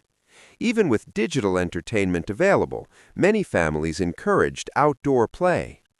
Bike riding through quiet neighborhoods, playing sports in public parks, swimming in community pools. These activities continued the historical tradition of summer as a developmental and restorative season. In cities like Houston, summer heat became more intense because of humidity. Modern air conditioning became essential for survival comfort. Buildings were designed to minimize heat penetration. Glass windows were treated with heat-reflective materials. Insulation technology improved dramatically compared to earlier centuries. Yet people still stepped outside during early morning or evening hours. Human behavior continued following ancient environmental logic. Avoid peak heat. Move during cooler air periods. Rest during hottest daylight hours. Global travel also became common among wealthier American families. International summer destinations became part of modern seasonal lifestyle culture. European coastal cities such as Paris, though not coastal, still culturally popular for summer tourism, or Mediterranean beach regions became popular vacation locations. Travel itself became part of relaxation experience. Airports became modern versions of old train stations. People waited quietly with luggage, read books, listened to music through headphones. The emotional atmosphere was similar to 1800s train travel. Anticipation, calm movement, transition between environments. Climate awareness also began influencing modern summer behavior. People became more conscious of environmental sustainability, using less energy during peak heat, supporting green urban design, spending more time in natural parks. Cities such as Portland became known for environmental lifestyle culture. Urban planning focused on green spaces, bicycle transportation, public parks. Summer life here felt intentionally slower. The psychological role of summer remained constant across centuries. Summer was a recovery season for human mental health. Long daylight hours improved mood for many people. Outdoor activity improved sleep patterns. Social interaction increased. And when summer slowly transitioned into autumn each year, people felt that familiar emotional shift. Slight nostalgia, memory of sunlight, quiet preparation for colder seasons. Families planned future vacations during winter months while remembering summer experiences. And the long story of summer avoidance, retreat, and seasonal comfort continued moving forward through time. Not loudly, not dramatically, just quietly, like ocean waves moving across generations of American life.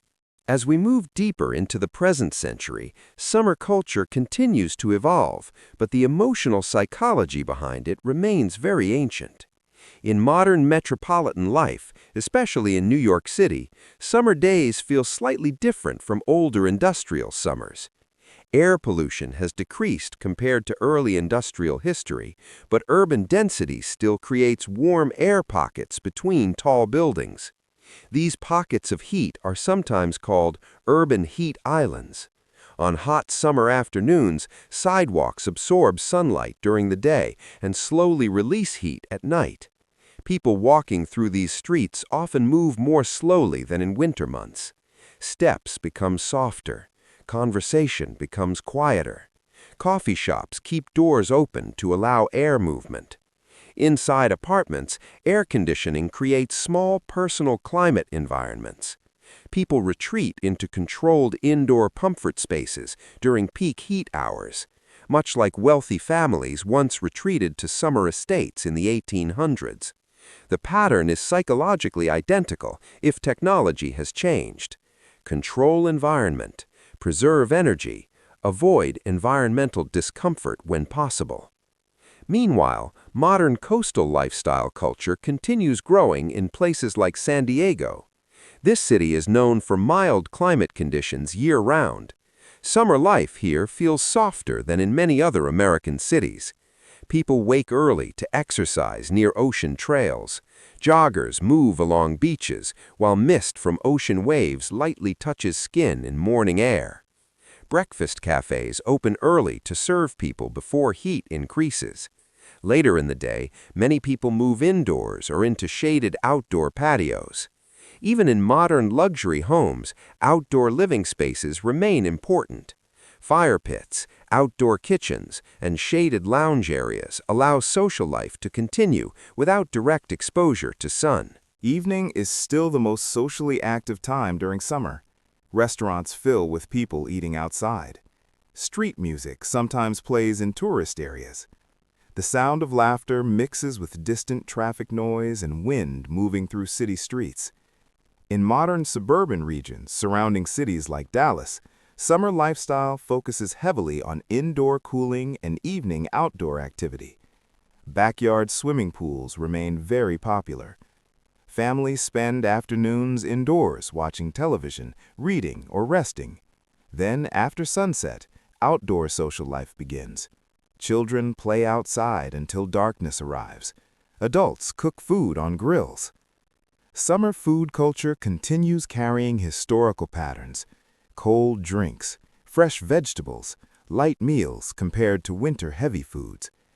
Even modern grocery stores adjust product displays during summer months to reflect seasonal eating habits. Travel culture also remains strong. Airports during summer vacation season become very busy. Families travel internationally or domestically to coastal and mountain destinations. Popular American summer destinations still include places like Honolulu. Here, summer lifestyle feels almost timeless. Ocean water remains warm enough for long swimming sessions.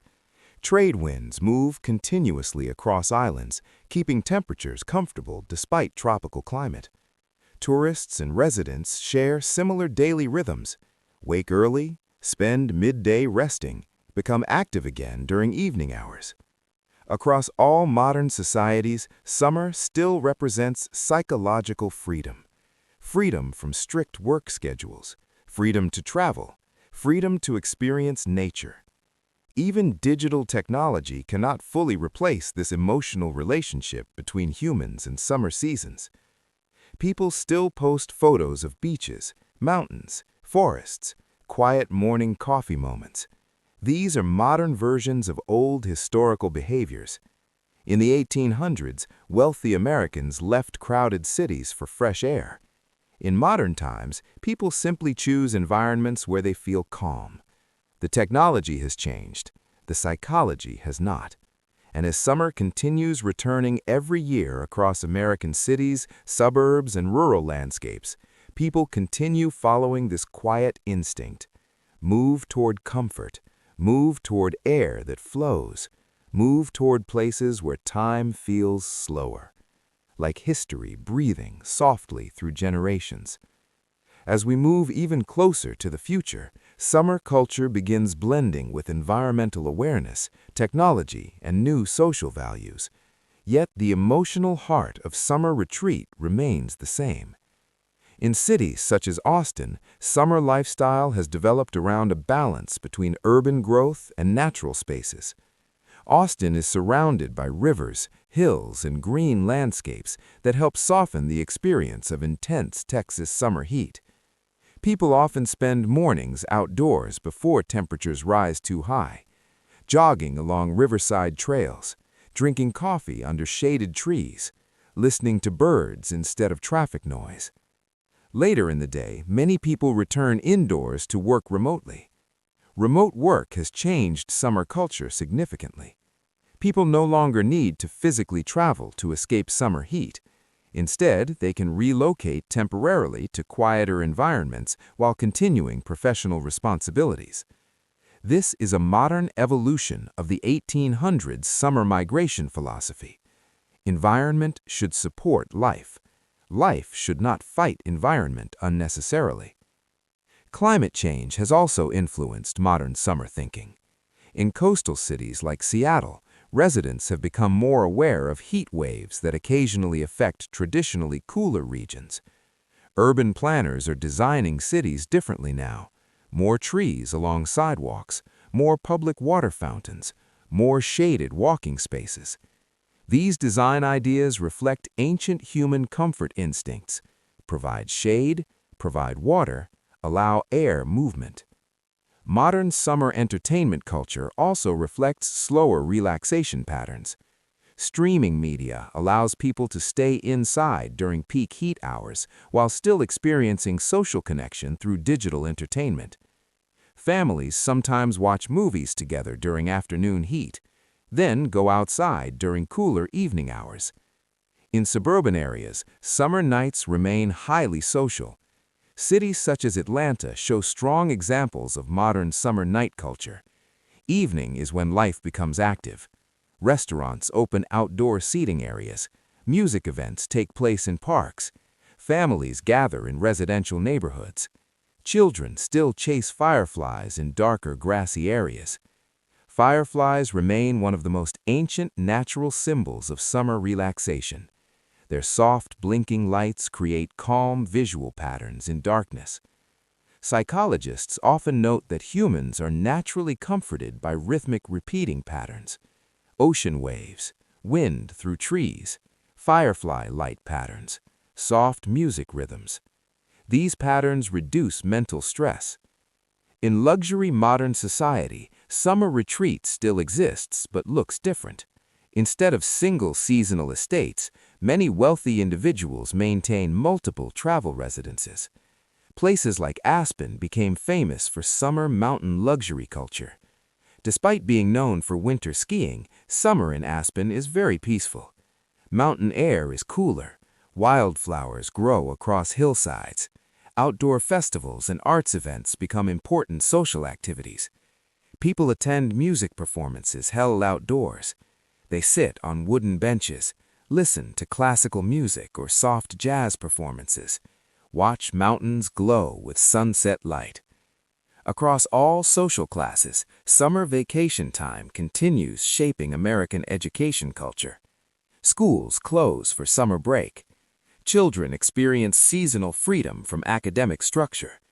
This tradition traces directly back to historical beliefs about seasonal learning cycles. Human minds need rest periods, just like bodies need sleep. Summer provides extended daylight time for exploration, social bonding, and physical activity. As we move further into the future, scientists continue studying seasonal psychology. They have found that exposure to natural light improves emotional stability for many people. This explains why humans historically moved toward open environments during summer months. The ancient instinct still exists inside modern life.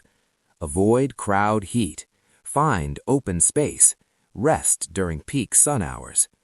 And as summer sunlight slowly fades into autumn light each year, American culture continues repeating this long historical rhythm, not because of tradition alone, but because human biology, psychology, and environment still move together, like long ocean currents traveling across generations of time.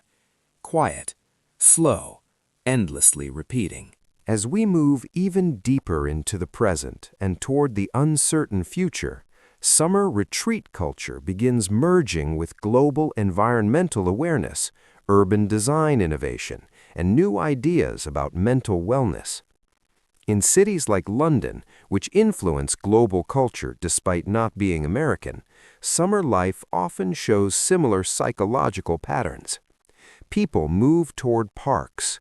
Hyde-like public green spaces become emotional relief zones during warm months. Office workers walk slowly during lunch breaks, sitting under trees while eating simple meals. The sound of wind moving through leaves becomes a natural soundtrack for modern urban summer life. Globalization has also changed American summer culture. Many Americans now travel internationally during summer holidays.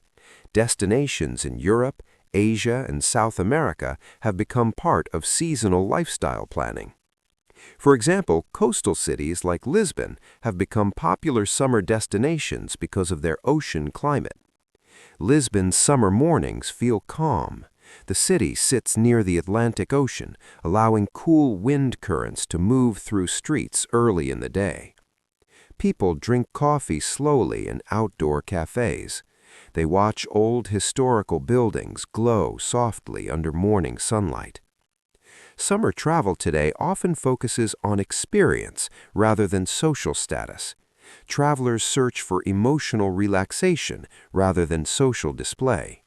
Quiet hotels, natural landscapes, local food experiences, slow walking tourism. This represents a psychological shift compared to 1800s elite migration culture, where social class display was often part of summer travel. Modern wellness culture has also influenced summer lifestyle. Yoga retreats, meditation camps, digital detox vacations. Places like Boulder have become associated with wellness summer culture. People travel there to experience mountain air, hiking trails, and natural quiet environments. Morning routines at wellness retreats are extremely slow. People wake early before sunrise. They drink water slowly, stretch their bodies gently, walk outdoors while sunlight slowly appears over mountain horizons. The sound of breathing becomes important. Slow breathing patterns help reduce stress hormones in the body. Scientists now understand something that historical societies instinctively practiced. Slow seasonal living improves long-term emotional stability. Technology companies have also started encouraging summer mental health balance. Some workplaces offer summer flexible schedules, shorter workdays during peak heat periods, remote work options, vacation encouragement policies. This mirrors ancient survival patterns, but with modern organizational structure. Humans are still following seasonal biology. Work hard during productive seasons, rest during high environmental stress periods. In modern suburban America, summer evenings remain one of the most culturally important daily moments. Neighborhoods in cities like Denver demonstrate this well. Evening air cools quickly because of elevation. Families walk dogs, neighbors talk across sidewalks, children ride bicycles slowly through quiet streets. Streetlights turn on gradually as natural light fades. The emotional atmosphere is peaceful. Not exciting, not dramatic, just stable and comforting. This emotional comfort is the same feeling people sought in 1800s summer estates, only the technology and environment have changed. The human nervous system still prefers gentle environments during warm seasons. Looking forward, scientists and urban planners predict summer culture will continue evolving towards sustainable comfort.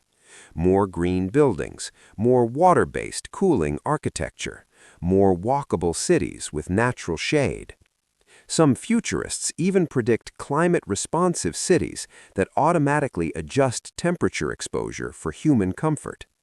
Yet, despite all future predictions, one thing remains constant across history.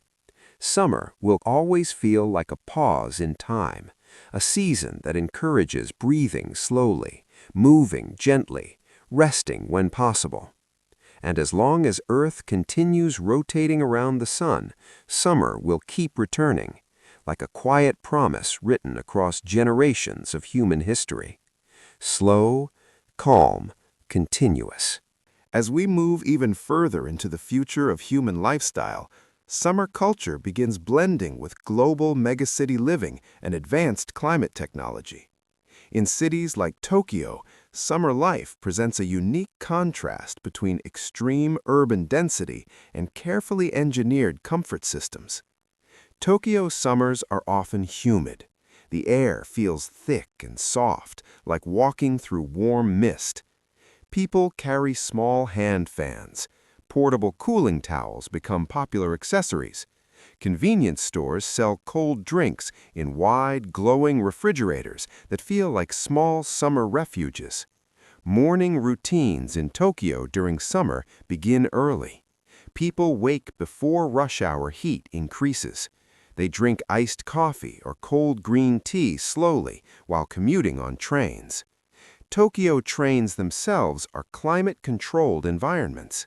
Inside train cars, air conditioning creates calm, cool air bubbles separate from outdoor summer humidity. Passengers remain quiet. Some listen to music through headphones. Some close their eyes and rest gently during transit. This reflects ancient seasonal behavior in modern technological form. Find comfort during environmental stress periods. Rest while traveling. Conserve energy when possible. Meanwhile, global coastal cities continue shaping modern summer lifestyle. In places like Sydney, summer occurs during different months because of southern hemisphere seasons, but emotional behavior remains similar. People still move toward water. Sydney residents spend long summer days near beaches such as Bondi Beach. Morning surfers enter ocean water early. The ocean feels cold at first contact, then becomes comfortable as bodies adjust. Surfing itself is a rhythmic activity. Rowing motion, wave timing, breathing control. These patterns calm the nervous system. Modern neuroscience now studies why humans feel comfort near water. Water environments reduce stress hormone activity in the brain. Sound patterns of waves act like natural white noise. This scientific understanding simply confirms what humans have known instinctively for thousands of years. Summer equals water equals comfort. Modern summer travel also expanded into northern regions for climate escape tourism. Some people travel to colder locations during peak summer heat. Cities such as Reykjavik became popular summer destinations. Here, summer temperatures remain mild. The air feels extremely clean.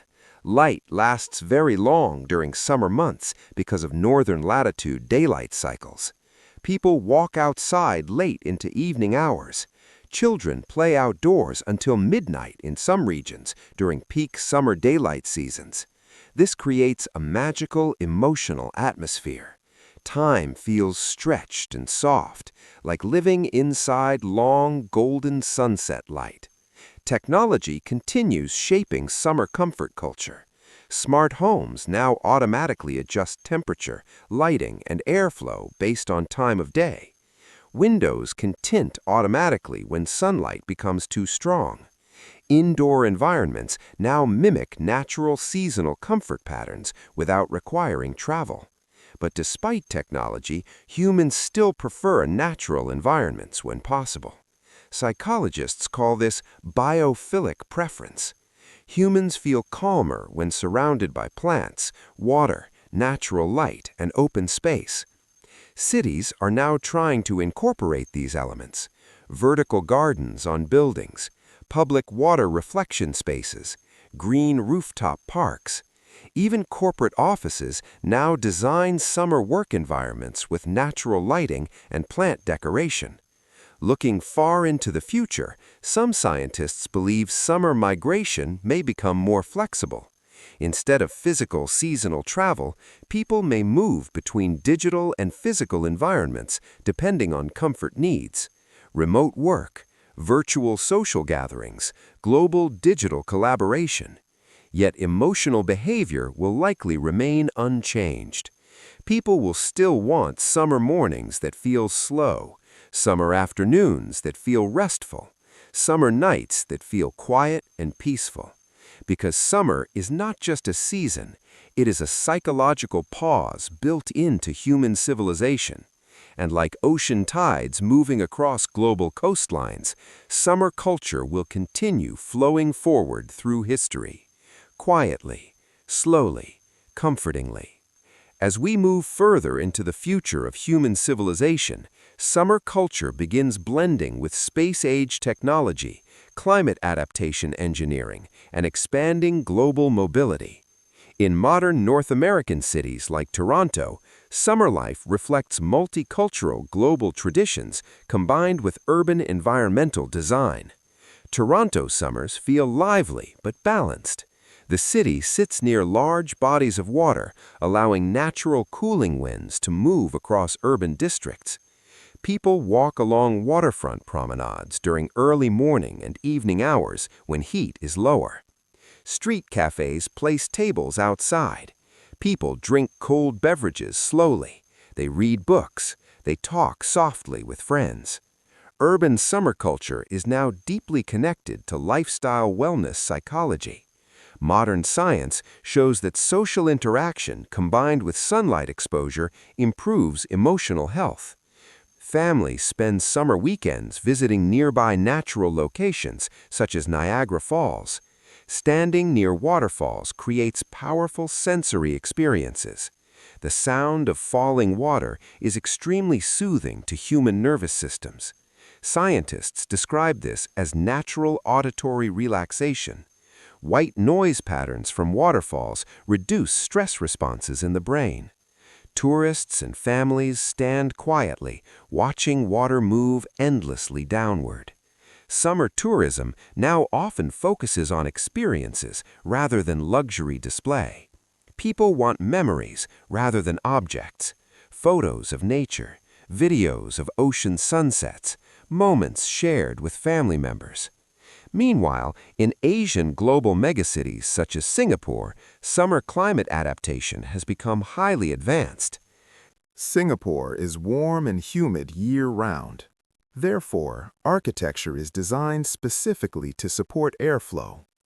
Buildings include open public walkways, indoor shopping centers connected to transportation networks, large indoor botanical spaces, such as the famous gardens of Gardens by the Bay.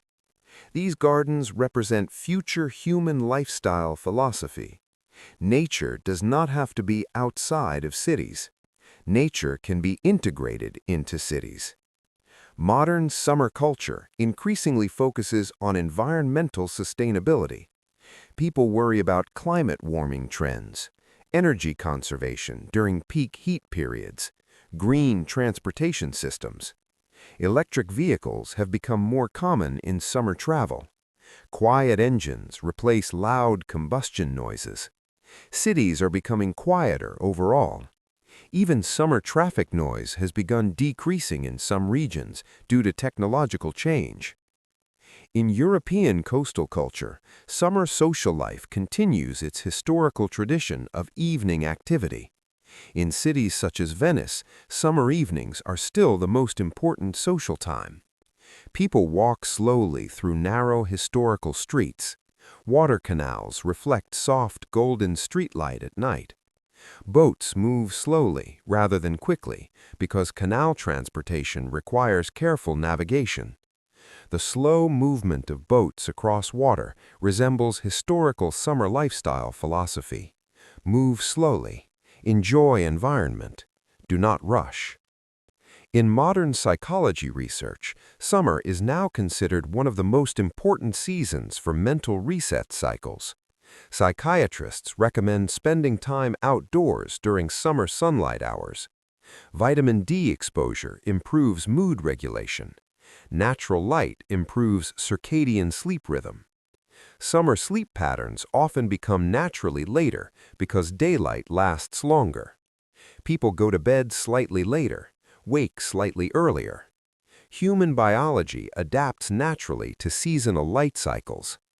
Looking toward future civilization, some scientists predict space colonization may even create artificial summer environments. Space stations may simulate seasonal lighting cycles to maintain human psychological health. Soft golden light during simulated summer periods, cooler light tones during winter periods. Humans will likely carry summer psychology even beyond Earth.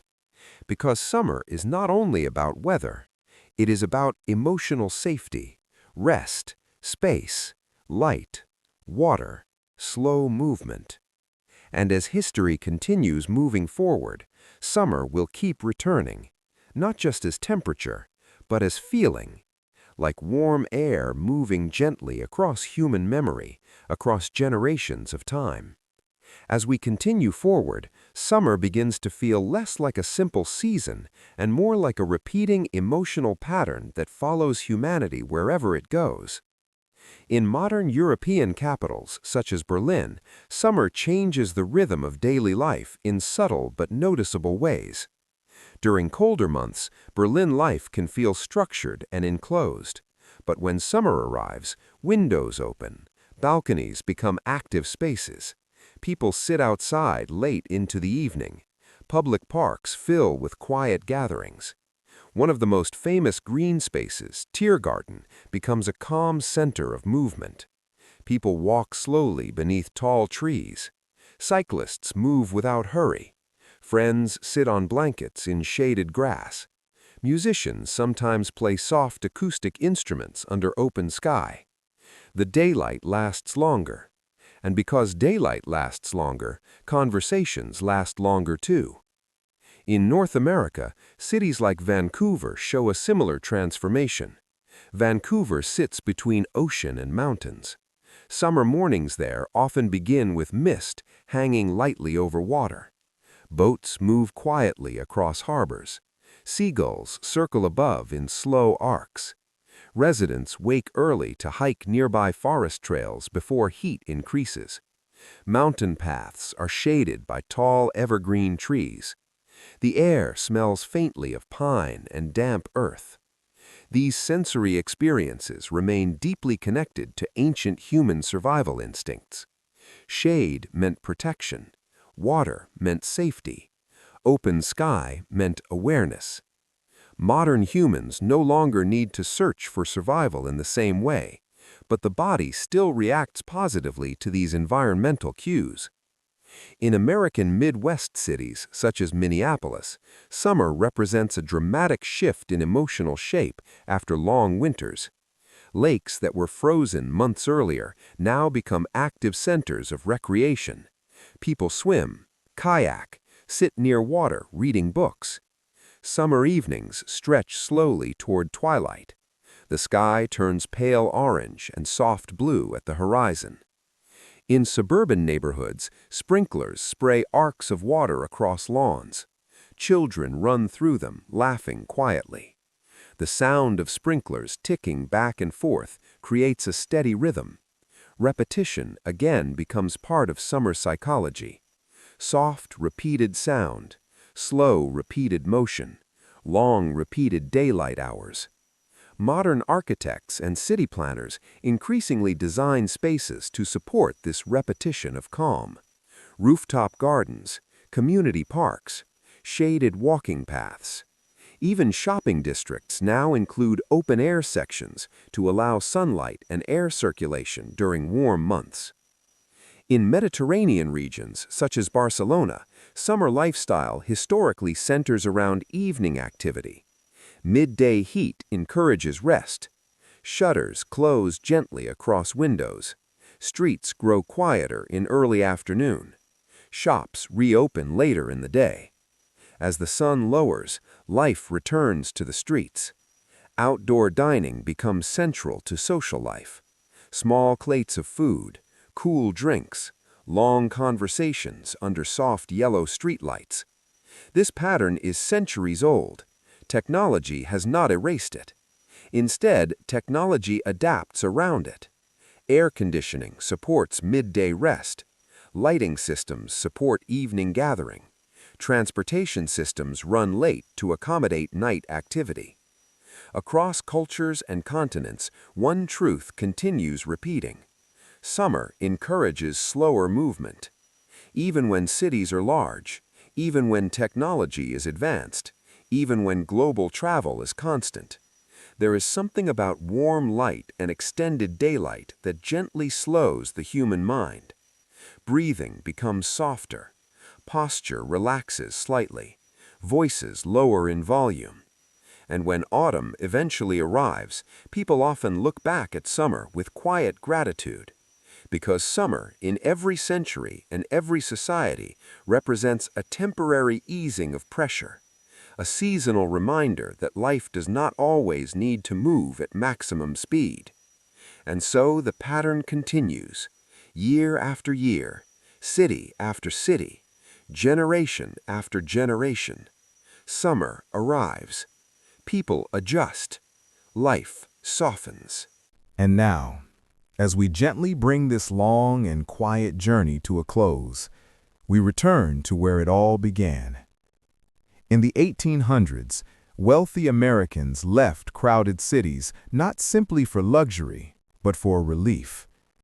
Cities like New York City and Boston grew dense, hot, and heavy during summer months. Streets held warmth long after sunset. Air moved slowly between brick buildings.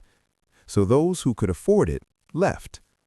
They traveled toward coasts, mountains, lakes, toward places where wind moved freely, where water cooled the air, where evenings felt breathable. Over time, this seasonal migration shaped architecture, transportation, social customs, and even childhood education. Railroads expanded to serve summer travelers. Resort towns grew along shorelines. Mountain retreats became symbols of rest and refinement. Yet beneath the social rituals and status displays, something simpler existed: human biology, human psychology. The body prefers moderate temperature. The mind prefers light balanced with shade. The nervous system relaxes near water and trees. As decades passed, technology changed the way people handled summer. Air conditioning replaced some migrations. Automobiles replaced trains. Digital work replaced strict physical offices. But the instinct remained. In cities like Chicago, people still move toward lakefront paths during warm evenings. In places like San Diego, morning ocean air still draws residents outside before the day grows bright. Even in distant global capitals, such as Tokyo, people still wake early in summer to avoid the weight of afternoon heat. The rhythm repeats: wake early, rest midday, live again at dusk. From 19th century estates to modern rooftop gardens, summer has always represented the same quiet idea: step away, slow down, breathe.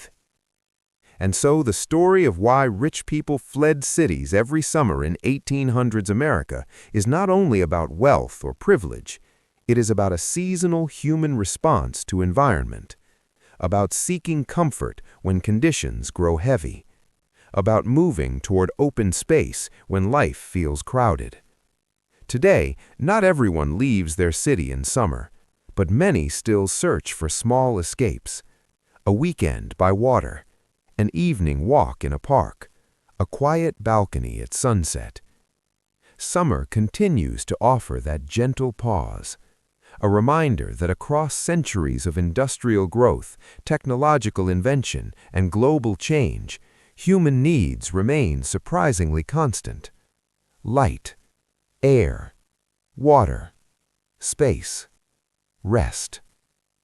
And when autumn eventually returns each year, carrying cooler air and shorter days, summer fades softly, not with drama, but with memory.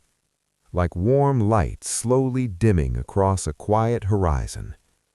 The cities remain, the people remain, the seasons turn.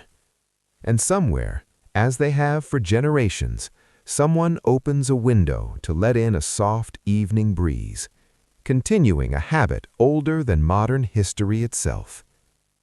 This is where the story rests. Slow, quiet, complete.